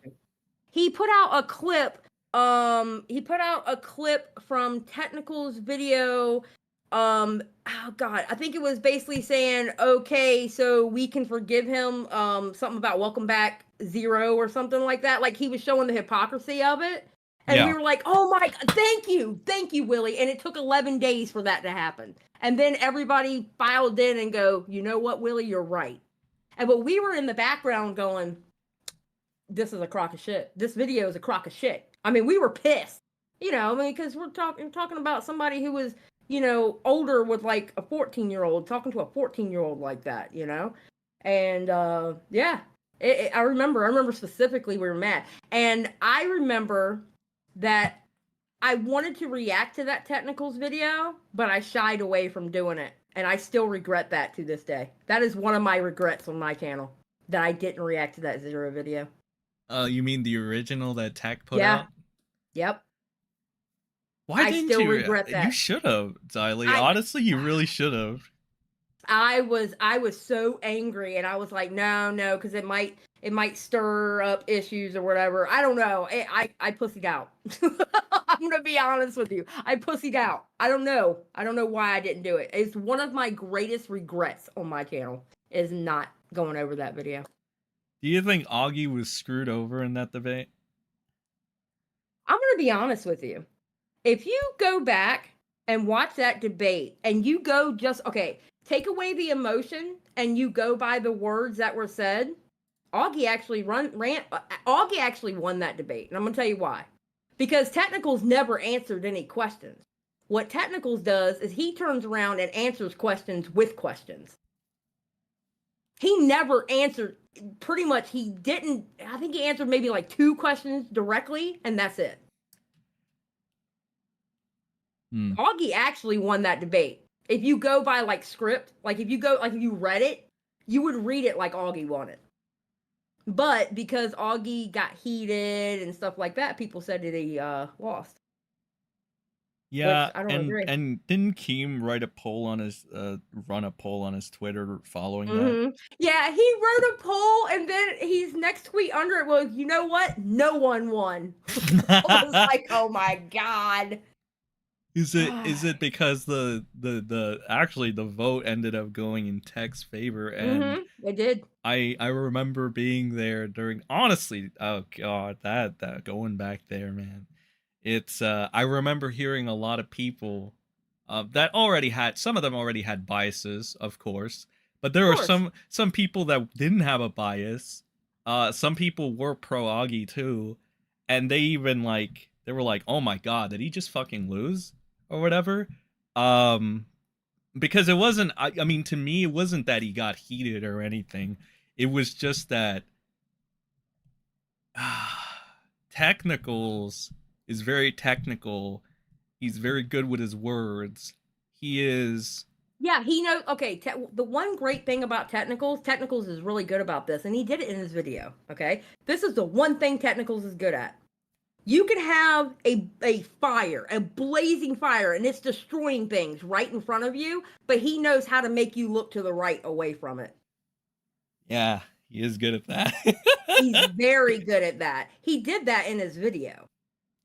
And that's what he was doing in that debate. He was steering people away from the blazing fire off to the right where the pretty field is with the pretty flowers. That's what he does. That's what he's good at. I call him the used car I was calling him the used car salesman of the commentary community. Yeah, because he'll sell you that 2006 I don't know 2006 like Toyota Corolla that has the bumper halfway off, and he'll sell it to you and you thinking you're getting a great deal and you paid like $5,000 more than what it's worth. He's good at that. He's very good at that. He is, I will say, and it was very strange because going into that Keem, I don't even know if he still uses his channel, his Keem channel, right? There was a lot of hype, and there was a lot of people going in saying, "Oh, Augie's got this. Augie's," because realistically, I mean, Augie should have had it hands down, I think, and if he had a little more practice, and I think there was that curveball at the end that he wasn't expecting either, which that probably had an effect as well. But he definitely, I feel like he had the home field advantage. I feel like he had the crowd behind him as well, majority. I was seeing a lot of RFC in chat, and it looked like Technicals was taking a couple hits at first, but then I don't know, he just started getting a little bit of momentum, and you're seeing it, and you're like, how the fuck is this happening? How is he technically winning, like with all these like technicalities, and how he's like starting to it almost at some point he was taking like control of the conversation, and then at the end that curveball was, I guess, something that Augie didn't see was gonna end up happening, and it was the zap tie situation, the zap tie, the big zap tie. That was Tech's trump card, and he threw it right in his face, and I think Augie didn't see that coming. And I agree. And I think Augie, I think he probably thought in his head he wouldn't stoop to this level. Yeah, so exactly what I'm saying. There is a bonfire here that's destroying things, and its name is Zero. So look off to the right to zap tie. That's what he did. That's exactly what I just described is what Technicals did in that debate. I will say Augie focus away. Augie was probably too very naive if he didn't think Tech was gonna pull that, but that was his trump card. He threw it at him, and then Augie had a problem at that point because I don't think he knew adequate enough information about if that was Nick, it would have been a different story. Because Nick, obviously, because he did a video and stuff like that, Nick knew the stuff. You know what I mean? So, yeah, I know. He threw that curveball, and that's what swayed a lot of people. And then, Augie was flustered after that. It's almost like he was, I think, maybe kind of in shock, but also then he was put on the spot, and he had to try to gain what little knowledge he could about the Zaptai situation. But it looks like Tech already had that information. Like, he did a little bit of research ahead of time and was able to put out whatever, info that he got at the time and then just throw it at him. And then when he saw that opening, he just continued to stab at it. Yep. And that was it. That was it. Yep. By presentation. That's what turned a lot of people. That's what turned a lot of people. Yeah, that's exactly what turned a lot of people. What ended up happening is that Tech basically put Zero and Zaptai on the same pedestal and framed it as, oh, you're hypocritical. They're the same thing. It's just that Zaptai's is worse. And then that's when like everybody was like, yeah, like people that were already biased towards Technicals are like, all right, we can latch on to this. This is good. People that were like 50-50, they were like swayed in that favor. Like, yeah, it was interesting. It was an interesting debate. And I was like, holy fuck. Like, I'd be lying if I said I wasn't a bit surprised when that first happened. Because I was like, damn, Augie should have had that one. I can't believe that fucking happened. It's interesting. It's interesting. Yeah, that shit was crazy. That was a crazy... it was... I don't know. It seems like a lot has happened in... Well, now I'm part of the community. It's not like how it was, like, even as an outsider watching the stuff, because like I said, I watched Tipster, I watched Nick videos, I watched, and you know how long that was because Nick hasn't made a damn video in years. And I would watch like John Swan videos and whatever, and it's not the same anymore in this community. It's not. Like, you don't see, I don't know. You just don't see people, I guess, getting along like they used to, or I don't know. It's a lot different now. No, I think you're right. I think that entire war, if you want to call it, I mean the commentary civil war of that time, really fractured the community. I think that it was very intact. It was very, you know, I don't know, not fractured, the opposite of fractured. I think ever since that though, it kind of left a big blind spot because now, even now, I'm starting to see like anti-commentary people. Like, so initially it was technicals, and he was the big user of the zap tie, and then it was, like people like Rimsey and me would use it. Uh, Obviously we've all let that go, and technicals had the peace treaty of sorts. Which, how did you feel about the peace treaty anyway? Because I've heard people have mixed feelings about that. I can understand. I can understand what Keemstar was doing. Okay. Um, I think what I know because I asked Keemstar. But I think what Keemstar was doing was it was about, listen, these guys they were fighting 24/7. You could wake up at 4 a.m. and you're gonna find a new fresh set of tweets of people tweeting at each other. Okay. And instead of like going on and making videos and making money, they're too busy fighting with each other, you know? And I think that's why Keemstar did that, because he liked everybody involved and he didn't want anybody to hurt anybody's channel because of it, because he wanted everybody to prosper. You know what I mean? Me personally, oof, a part of me was like, yo, I think they still need to fight it out, you know? Yeah. But at the same time, I kind of understood it too. Like, I don't know. I have mixed feelings about it. I do. Most Yeah. likely, they'd still be fighting today, though, if they had never signed it. Yeah, I I think. mean, I even saw Keemstar give like his insight as well on when it came to giving tech side like some benefit of the doubt, I guess. Because okay, I don't know if you remember this too, but during the I think this actually was before Tech brought up Zaptai actually, and some people theorize that this is why he brought up Zaptai.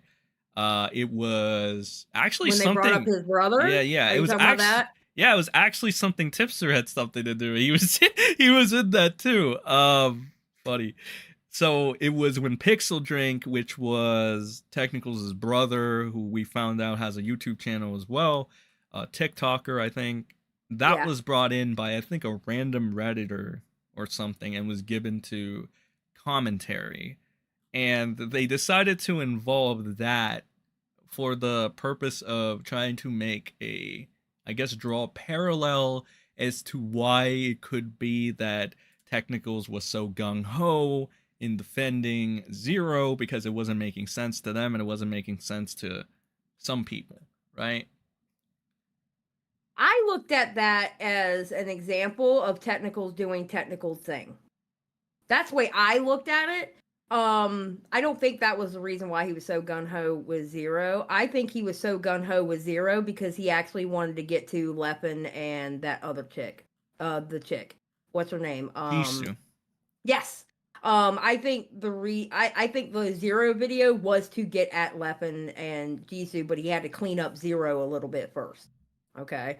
And that's what his video he thought did. Um the brother thing, I looked at it as, if you look at what he said about his brother, and granted, now you have to understand that's his brother. You're going to be brothers. You're going to have love for your brother. But he kind of, to me, he was kind of doing the same thing that he did for Zero. And I just looked at it as like, that's an example of what Technicals just does. Yeah, Like he knows how to steer your attention away. yeah, some people were like trying to say that was the reason why the thing got personal and why Zaptai was brought in. In a Like way, I can kind of understand that, in the sense of, and I think that's where Keemstar was at with it too. I think now this part, I don't know because I never specifically talked about that with him, but I think that's why Keemstar. I think that might have been a reason why too, because the brother was brought in, and that's his brother, and he's always going to love his brother. Yeah, I So remember. I remember. Keem actually made a little video too, and I think it was addressed to Augie. He tweeted it out, and he was like, "Well, of course he's gonna be angry that you're going after his brother, Augie. It's his fucking brother or yeah, something." yeah, I remember that. I can't remember if it was a tweet or a video though, but he did say it publicly. He did say it publicly. Yeah, and I mean, the family thing does make you like fucking, you know, it does make some people like go crazy and stuff. I can see him taking that person. I can see why he didn't give a shit at that point. Though, like, I wouldn't say that I am to the morals like, oh, tech, yeah, he's the victim because of this. Like, I'm more of like I understand like if like a bunch of people that you're pissed off at just brings up your brother and his controversy and shit and tries to dig it up as a way to either I guess attack your character attack you and shit. I'm like, all right, well, I guess gloves are off and I can do whatever the fuck I want to you. Like, I get that part of the whole thing. Um,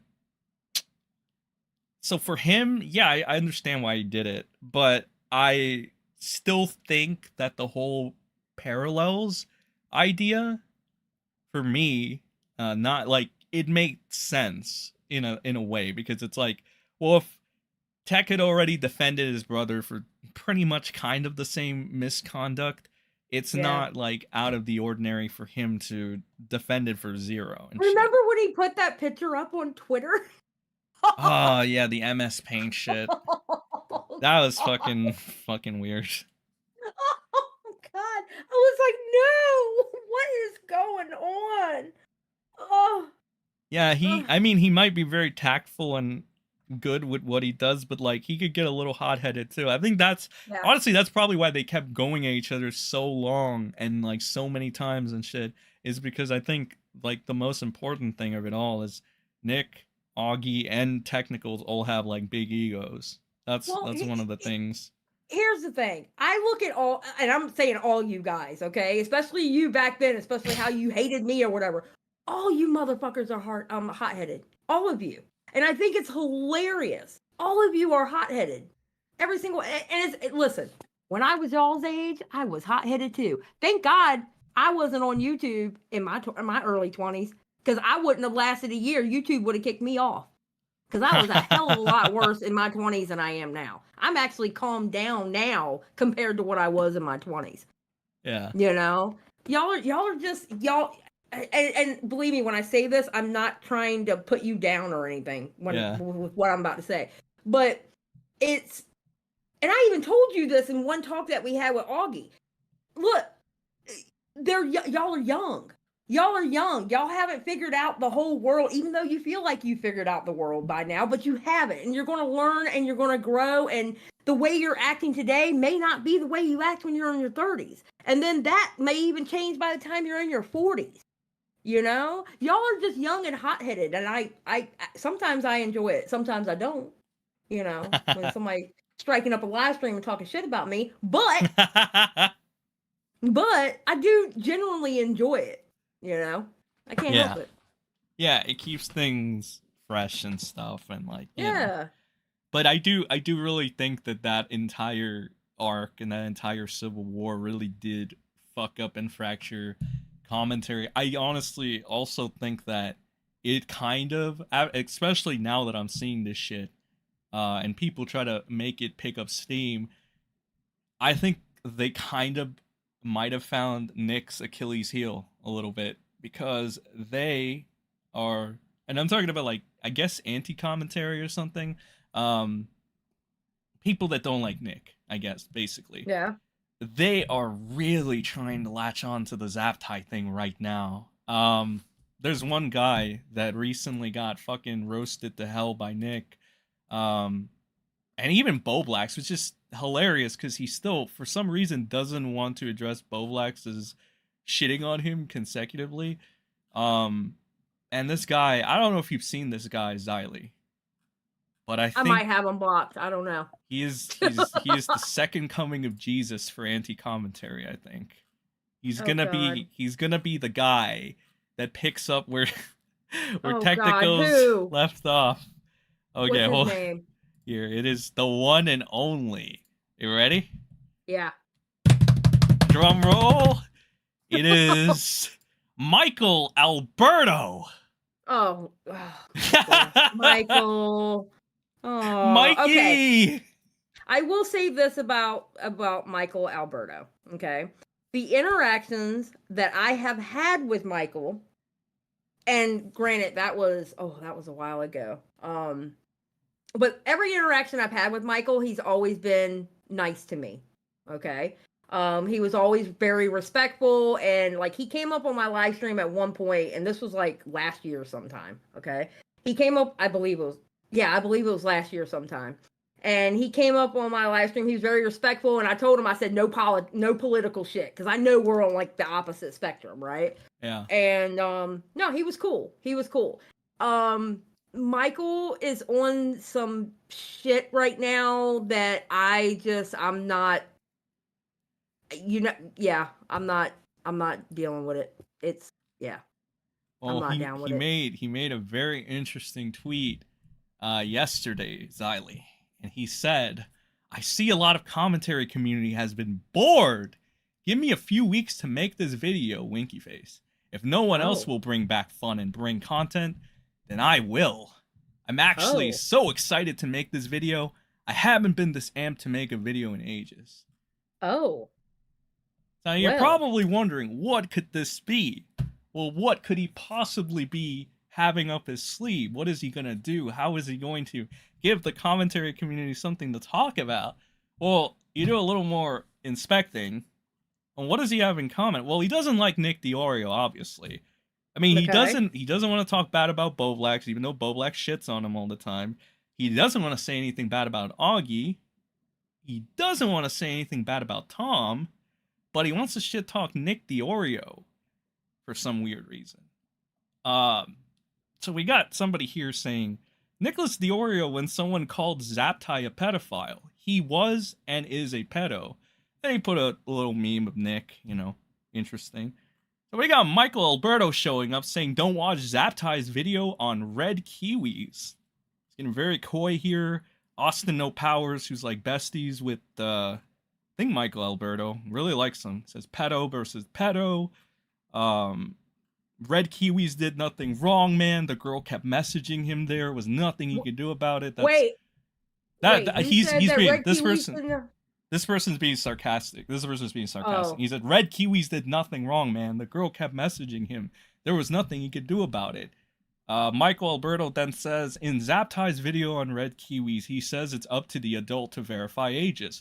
What he did was wrong, and that he was a pedo. Now, if you apply Zaptai's own logic to this, to his situation, how could I forget? It doesn't matter if she lied about her age. Another great quote everyone ignores for whatever reason. And then this person says and finishes off with, they always forget things when it fits their narrative. They will defend pedophiles just because they like this content. If Kiwis did less trick shotting, maybe he could have got a video sticking up for him. Taking a shot at Nick DiOrio, liked by these lovely individuals, which include Michael Alberto. Xylie, that's a lot to unpack, but it's the current thing happening right now. You know what? I don't know, because I have Michael Alberto blocked. Oh, yeah, Michael blocked? Yeah. Really? Yeah, because he's on some shit that I don't want nothing to do with. He's on some shit that I don't want anything to do with. Listen. This is how I run my Twitter. Do you not notice my Twitter is full with like puppies and animals and stuff like that? Oh yeah, I mean I've seen some. I've seen you tweet. Okay, so I don't want to see all. I really don't want to see all the bullshit. I really don't. And if I see some bullshit, I'm like, you know what? Block or mute. Block or mute. Block or mute. And then when I have to go off on something, I go off on something, and then you know what? Back to business. Cute puppy, or look at this kitten, or look at this bird. All that there got nothing to do with me. I'm gonna be honest. I think this is crazy for like a couple reasons. So, I mean, I don't have Michael blocked. All right. Here's the thing that I always find it very funny. It's like, it's always the Zaptai thing, right? Because it's the only thing, and you applying it exclusively to Nick DiOrio is pretty fucking weak and pathetic, considering Augie Tom, Boblax, a majority of commentary have this idea, right, in their head, and it's unanimous that Zaptai isn't a pedo. But for some fucking reason, right? Did Nick Diorio hurt your feelings, I guess, right? And everybody already disliked Nick because he's overweight, right? That's pretty much the only reason you dislike Nick. He's overweight, he's mean. Cool. So, and this is true. I'm not even doing this as a fucking, like... How do you dislike somebody because they're overweight? What the fuck, dude? I don't know, man. These people are fucking weird. Like, and this is the truth. I don't fucking get it. All right? I'd be, like, this new fucking... Oh, let's hate Nick because he protects a pedo approach is fucking weird. Because it wasn't even started by these people. It was started, like, the narrative was made by tech. It was... Like, the only reason it's here for people to use is because of technicals. And he buried the hatchet with these people. That's why, like, I'm saying that commentary is forever fractured because tech put that there for anybody who's gotten upset at commentary to just use it against. Like, that's it. Like, realistically, if tech never put this out here, what the fuck would Michael have to say about Nick? Nothing. Other than, oh, you're fat, you're fat, you're fat. Dude, didn't you fucking suck Nick Fuentes' dick? Like, the fuck? I mean... Isn't Nick Fuentes, like, a literal fucking pedophile or defends this shit? Like, what? Like, Jesus fucking Christ. Michael Alberto has more baggage than Nick Diorio, right? No, really? Like, seriously. What the fuck? But it's like you're attaching yourself to this stupid Zaptai idea, right? It's so fucking cringe. Again, because Mikey has not said a damn thing about Boblax. So, does that mean you're going to say something about Augie eventually? Because, like, again, Tom and Augie do not dislike Zaptai. I'm pretty sure they don't think he's a pedo either. So this is not an exclusive Nick thing. Like, you're attaching it to Nick because he set up the defense, right? He made the video. But Augie agrees with it. Tom agrees with it. Listen, people, okay, the reasoning that people, like, look, listen, there's people who dislike me just for the simple fact that I'm 47 years old. There are people who literally, like, when I first got into this community, do you know the comments that I used to get just simply based off my age and that I'm a woman and that I'm loud? I mean, people find anything they can to dislike somebody. Michael's probably mad at Nick because he can't get Nick. He can't get Nick on anything. So he's going to use that old technical shit. That's probably what it is. Yeah, I mean, I've only ever seen lolicons use it against, like, Augie at one point. Because they take clips from the debate between Augie and Tech, and they try to use it against fucking Augie and shit. So I've only ever seen the most desperate of people use this, and it's so fucking sad because it was like they couldn't even do it first. Technicals had to fucking do it before anybody, and Technicals even let it go. He didn't even weaponize it to its full potential. Like, he signed the treaty and then that's it. But then you know, it just leaves it for these fuckheads to try to use, like, you know what I mean? And like, if Michael actually had balls, right? If he actually tried to shit talk Augie, you know, if he actually tried to shit talk Boblax for that matter, if he tried to shit talk Tom, well, maybe you can give him a little credit because at that point, you know, he doesn't give a shit. He's committed to this. He's all in. But if he's gonna bitch and cry to some weirdos like, oh, you know, Sen was smearing me on a stream for 1 hour, it's like, what the fuck did I smear you? I said one nice thing about him. Maybe that's the smear. Maybe it's because I said he was good at something. In reality, he's good at nothing. Maybe that was it. But, like, I don't get it. He and Flamenco, like, they're kind of the same in that sense. They're like, I'm being smeared, guys. I'm being smeared. But, like, they just constantly never shut the fuck up. They talk shit about Nick, too. They have, like, the same Nick obsession, too, him and Flamenco. Yeah, and let me tell you something. When I see people obsessed with, like, if you're obsessed with one person and you're obsessed with hating one person on the internet, there's something wrong. There's literally something wrong. There's so much that you can talk about just from the platform of YouTube alone. Why are you obsessing over one person? Why? There's no point in it. And this is There's all over like the e-girl orbiter, right? You know about did you know about that? yes, yeah, I heard about that.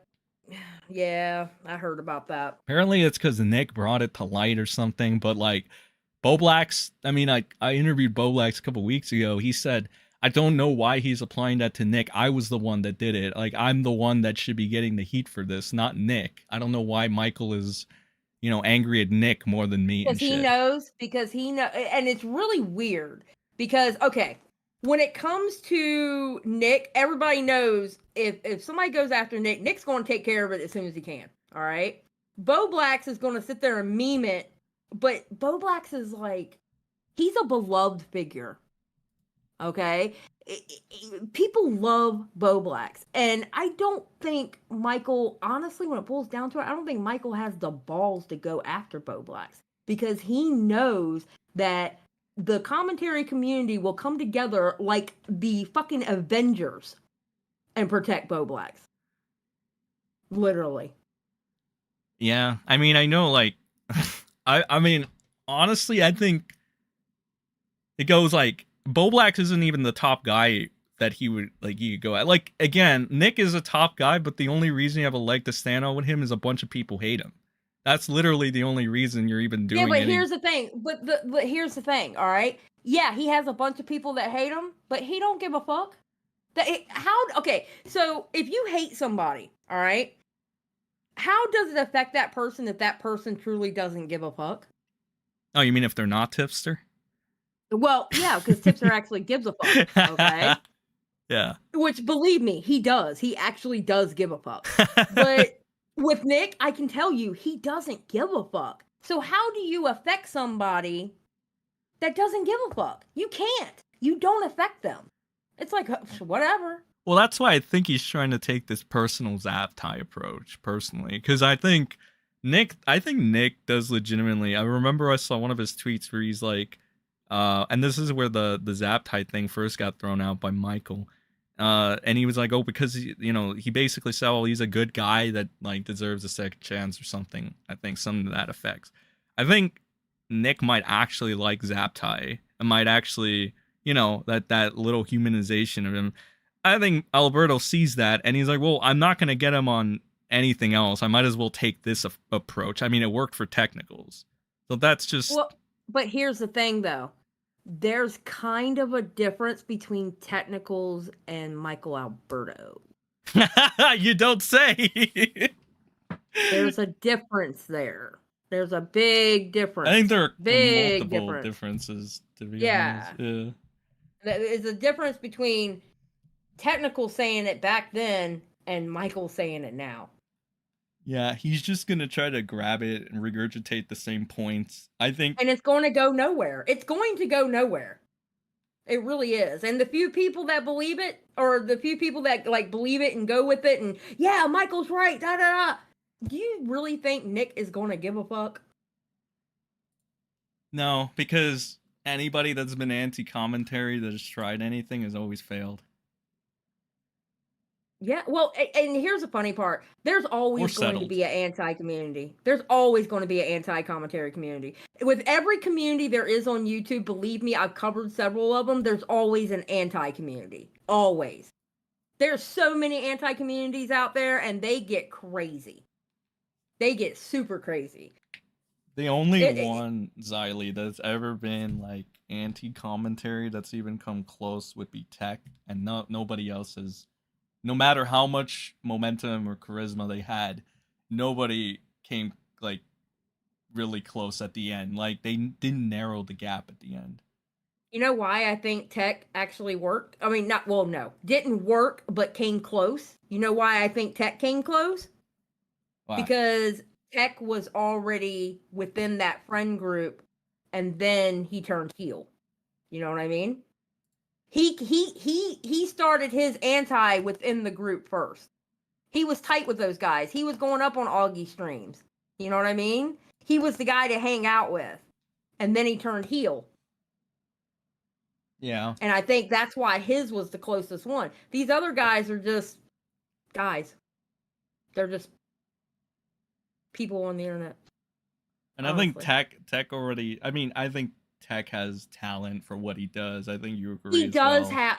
I agree. I believe me. I don't listen. I don't hate the guy so much where I won't say he doesn't have talent. He does have talent, and sometimes I think Tech uses his talent for good. But I think with that Zero situation, I think Technicals did not use his talent for good. I really don't.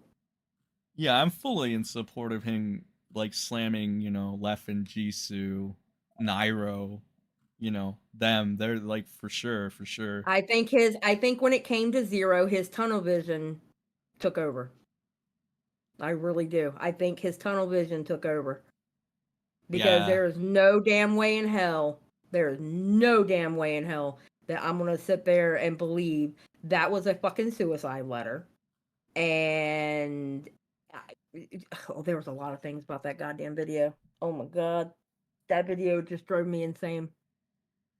yeah. And the way he spaced out, okay, like he did this thing and then his wife cooked him a good meal. He did this thing, he was suicidal. He did this thing and it was something other, like lovingly about his wife or something. It's like, bro. Yeah, the way that video was structured as well kind of like made it seem like it was a little emotional, like emotionally manipulative. Yes. And he did that, and I believe he did that on purpose. Oh, Because for sure. again, Technicals is good at making you look in a different direction than what you should be focused on. I think that when it comes to certain videos, the video creator always has like a direction that he wants to take the video and what they want to like, what agenda do you want to push, what message do you want to get across, and then what's the most effective way to do that. That's why I'm more like pro live streaming when it comes to handling disagreements rather than like back and forth videos, because with back and forth videos you can't really see the full truth. I think the problem with Mhm. like Tech, for them, right, was that sometimes you have people that are only good at making edited videos. They suck on the mic, right? Sometimes Mhm. you have people that are great at the mic, but they suck at videos. And then like there's That's me. That's me. yeah, I can't do a video to save my damn life. There's yeah. no way. Then you got people that have like both, and I think for what I saw, Technicals had like both. He has the ability to make videos that are entertaining, that can get the Mhm. message that he wants across. And when it came to mic skills, I think he was pretty adequate at that too. I think he's a good talker. I do think he can charm you into seeing things his way if he tries, right? No, he Depending. absolutely 100%. That is his superpower. Technical superpower is for the average person, he can make you look away from the bonfire that's about to kill you. Literally, he is that good. But you As got to be able to see through his bullshit. And believe me, I've dealt with people like Technicals almost all my life in different scenarios at work or trying to buy something or friends of mine. I've dealt with people like him. That's why I saw through the bullshit of that video. I'm telling you, it's one of my greatest regrets on my channel that I never reacted to that video. It really is. It's a huge regret of mine. Yeah, and as somebody that like has spoken to him and like hung out with him a little bit, he is a fun guy. He has like He has a tech. great He's a personality. very fun individual to hang out and chill with. I I will say believe it. that. Uh, he has I that believe that it. it's weird. It's a strange thing. It's not really something you can describe so well. I guess he's the, if you want to vibe with somebody and make a joke or something, uh, that's he pretty much fits that mold and stuff. So he has the talent. He definitely. I think that's another reason that made him like a formidable thing. And Yeah. his only controversies, the thing with him is his only controversies could easily be spun to make him look like uh the guy that you should be rooting for, right? He's Mm-hmm. like he's an interesting guy. Like he is. Did you There's ever see the Black Wolf video on the Zero situation? I did. Funny how not all the screenshots were used, huh? Yeah, so I think so Tech will say it's because he wanted to save time, and I think did he leave the screenshots available for everybody in the That part I'm going to be honest with you, I do not remember. So I don't I'm not remember even going to. either. But I think But I do know he showed that zero when he talked about the screenshots, he did not talk about all the screenshots. yeah. Yeah, because Black Wolf obviously had a different direction he wanted to take, like the video, than Tech, right? Tech, I think, wanted to show as little as possible in order to get his message across, which was obviously, like, let's clear zero of these things, and I don't approve of what he did. Unacceptable. I think he even said these messages are 100% unacceptable and yada yada yada. Black Wolf's entire thing was different. It was to show the context that you didn't see, what was unacceptable. Right. And when I saw, and I'm like, no way, no shot. He thinks this dude who's 19, right? Legitimately thinks that he's talking to a 14-year-old. And the way he's talking, look, man. If you don't see this shit as grooming, you're fucking crazy, dude. Thank you. You are fucking crazy if you don't think this is grooming. And then, like, you go into it deeper. I had Willie on interview as well. He said some interesting stuff about, like, a conversation he had with Tech and why he got so mad at him. And apparently the discussion they had was on voice. Technicals told Willie, apparently, according to Willie, that only thing, the whole Katie thing, only happened because Zero was from Chile, and it wasn't weird in Chile. And when Willie, the next day or whenever he went on Docs, brought it up, apparently Technicals had no recollection of them having that conversation. Which, funny how that worked. I honestly 100% fucking believe. I believe. I do. I absolutely do believe Willie on that, because I've talked to Willie behind the scenes. That's like my homie. And yeah, I believe Willie. I do believe him.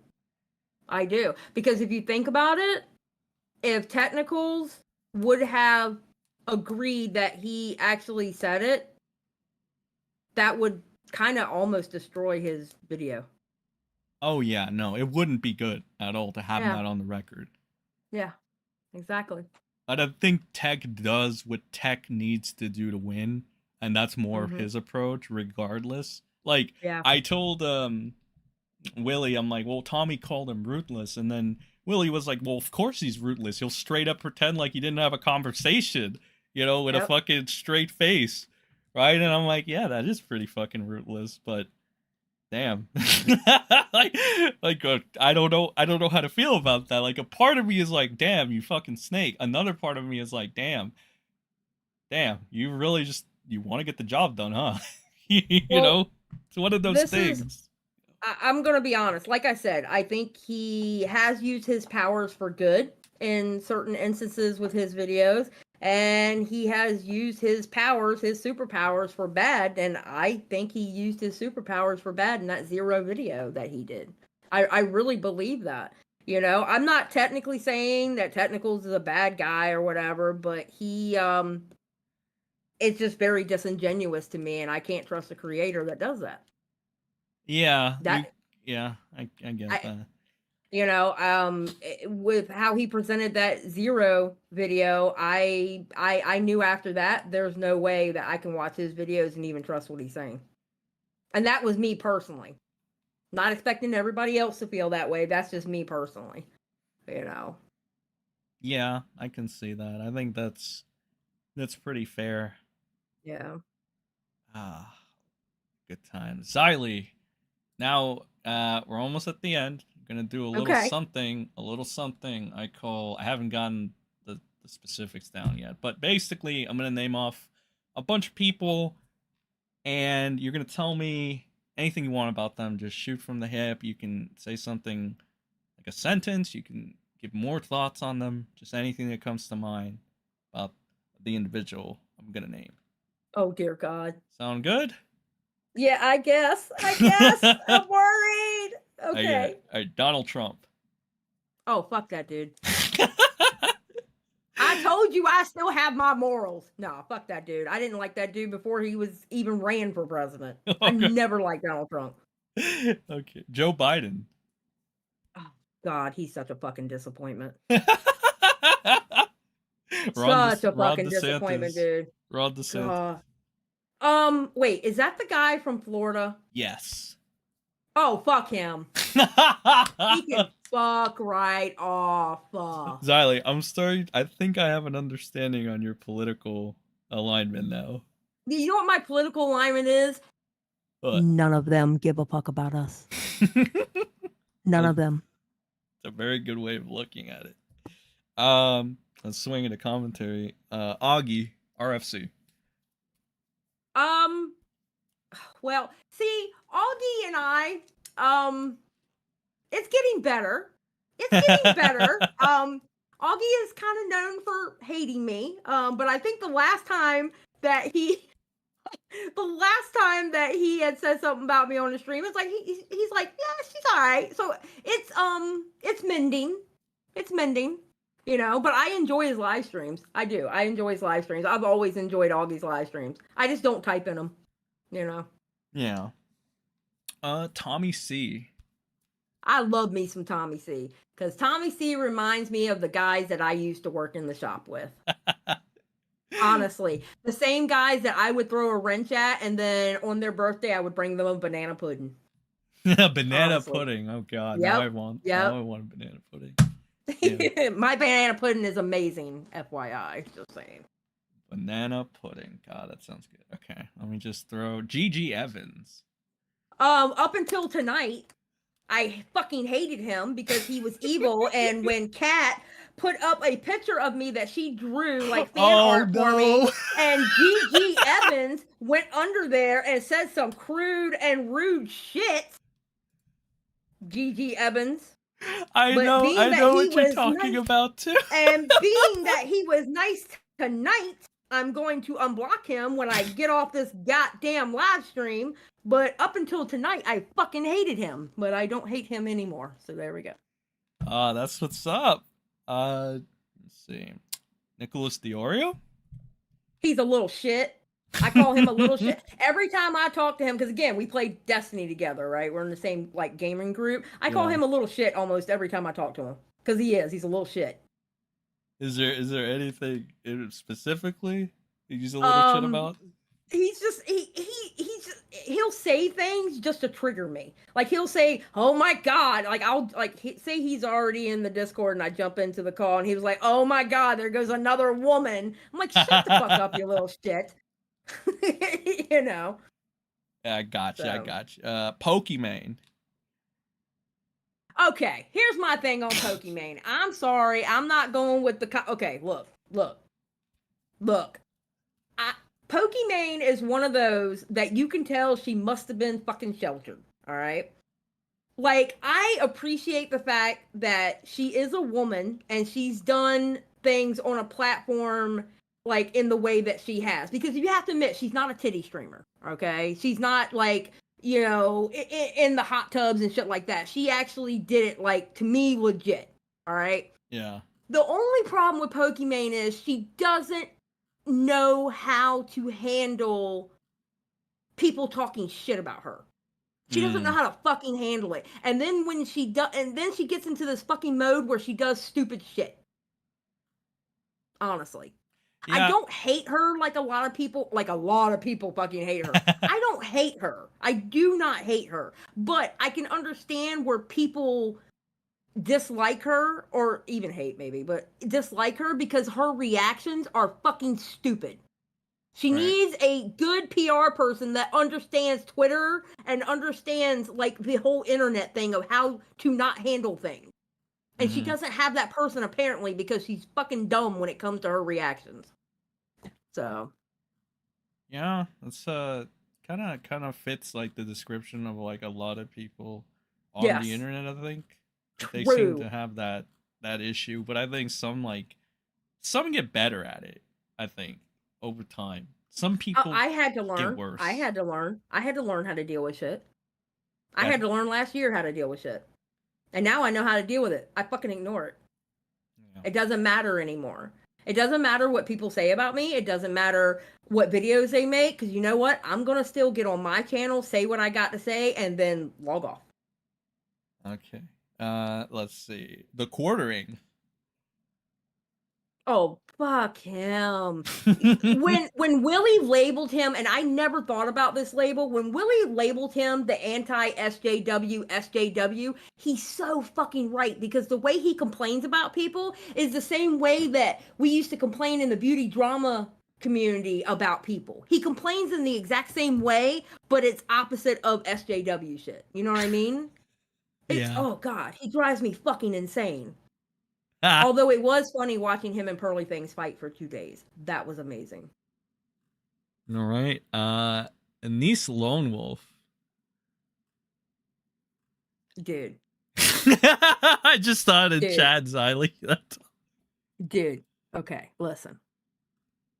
I respect the fact that she was able to call me a string of words that I would have never thought of putting together. I respect that fact. Do you know how that started? No. Okay, so Repzilla had made a comment about somebody, you know, and she went under there and she really got into Repzilla's ass to where it was like too much. I went under her tweet and said, "This ain't it," or "This isn't it," something like that. At that point, she blocked me, and then it started. Really? Yes. Has it all just over 3 or 4 words? Has it just been like some back and forth, like autistic fight? No. Or... No, she just said something stupid. I said that, and then all of a sudden, I'm blocked by her, and then before you know it, you got Xylie videos. What? Oh, okay. So she hates you just because of that? Tag me. Yeah, and she would always tag me, so I see it in the mentions part of my YouTube. Oh, wow. Yeah. Yo, listen, if I showed you how many times she has mentioned me in videos and she's deleted some, you would go, "Oh my God, she is obsessed." Well, how many videos are we talking here? Okay, mentions from her comment section. I would say there's probably, oh God, well over 20. Oh, okay. What the fuck? Yeah. It's insane. Yep. That's kind of like on the levels of how IBB used to mention me, actually. Yeah, it's she's something. She's something, buddy. Let me tell you. It's kind of crazy. All right. Ethan Ralph.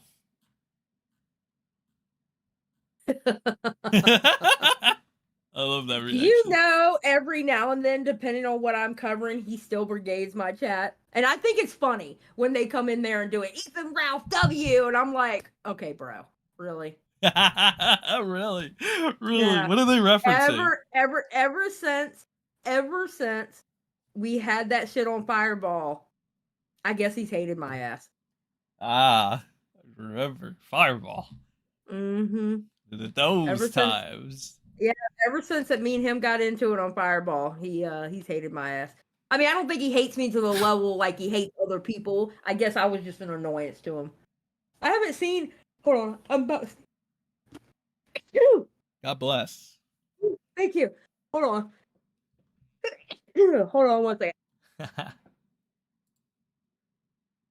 Okay, Ethan Ralph just messed my nose up. Anyway, no, he would come in and depending on what I was talking about, because I don't talk about Ethan Ralph or that side of the internet at all on my channel. Right? Yeah. I just leave that whole shit alone. And yeah, he would come in, a bunch of people would come in and go, "Ethan Ralph W," and I don't know why they were just there. You know, so I mean, I don't listen, Ethan Ralph, the one thing I will say, I can respect the fact that you can't take that motherfucker down. He keeps going. He can get his ass whooped in Portugal twice. He can have all these baby mama issues and whatever else that's going on, and you cannot take that motherfucker down. Yeah, for a guy that's been like deplatformed like off of like a lot of places, he's still like, I mean, you can say his viewer count is very mid. And that's true, it is very mid. But like at the very least he can still pull that in, right? I mean, there's some people that have been like deplatformed and shit, and like they can't even get Ralph numbers anymore, you know what I mean? Yeah. That is pretty crazy.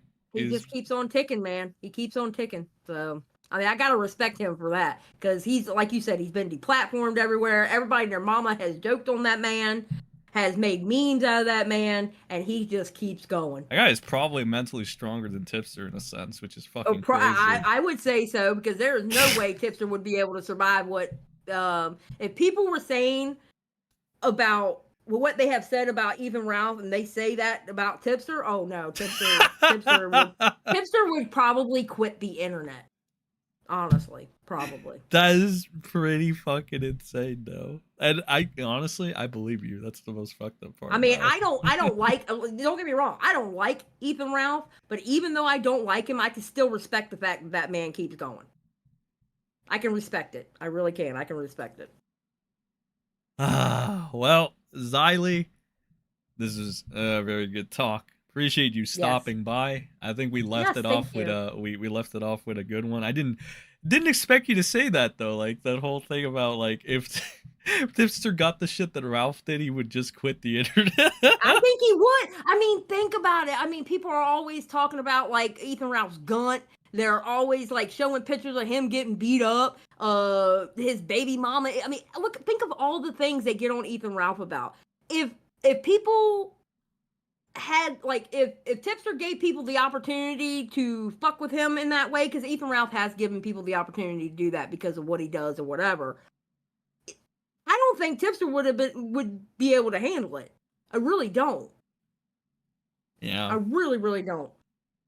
I mean, we are really living in like the craziest timeline, because I never expected you to ever say anything like that about Tipster. So, and then again, I never expected somebody like Def Noodles to make amends with Keem and potentially do a podcast with him. You know? Yeah, and I definitely didn't expect Bo Black's do an interview with him, and then now Nick and Bo Black, Augie and Bo Blacks and the other guy going to Def Noodles. Yeah, we're living in a society. It's pretty fucking crazy. But Xylie, thank you for stopping by. Appreciate this talk. Thank you for having me. Have a good rest of your night. Good night. All right. That was a good 2 hours and 40 minutes, guys. It was fun talks. I love talking to my guests. A lot of the times it's like a fresh conversation. We don't talk that much. So, you know, like on a daily or something. So it really is like a fresh conversation. And I asked them interesting things, I think. So let me, I neglected super chats. I'm an asshole. I should stop doing that. Let me look through them. All right. And hopefully there were no buffers. Hopefully. Just say no to IBB, Didi Coleman, the two. Number 5, $5 super chat, GG. I'll just say this. Augie didn't turn into Ralph Jr. like I theorized, but Flamenco did, thanks to Jim's curse. Also, check DMs. I want Xylie's input. I showed her that. Check DMs. Jedi Maid. What did y'all think of the 1v2 on Augie's? The 1v2 on Augie's. Oh, you mean the Tipster and Caffles thing. I'm sorry. Didn't get that. I should have. Check them next time. Don't worry. Didi Coleman with the 10. Thank you. Hello, Senators. Hello, Didi. GG Evans again with the 2. Biggie Smalls over Tippy Smalls. There were a couple slug ones that I didn't get. I'm sorry. And the TTS doesn't even go off for slug, because even YouTube hates him. Even YouTube hates this guy. All right, let me see if I can find oh, slug. Sluggy wuggy. Nope, can't find it. Oh my god. All right. Well, Slug, I'm sorry. Your chats were in the chat though, I think. Wait, hold on. Never mind. I found them. I got you, Slug. I got you. Oh wait, no, it didn't. It's not even showing in the super chat thing. Well, hopefully that money went through. If not, well, I don't know. Hopefully that money went through. And thank you, Slug. I think it was $15 you donated. So appreciate that. Thank you. All right. Yeah, $15. Ooh. Yes, thank you. Of course, Xylie. Anytime. All right. That being the case, thank you all for stopping by. And Didi, again, thank you for gifting 5 memberships. I'll see you all in the next one. Have a good rest of your night, guys, wherever you are. Stay safe. good night. And yes, YouTube is that towards towards slugs. Good night.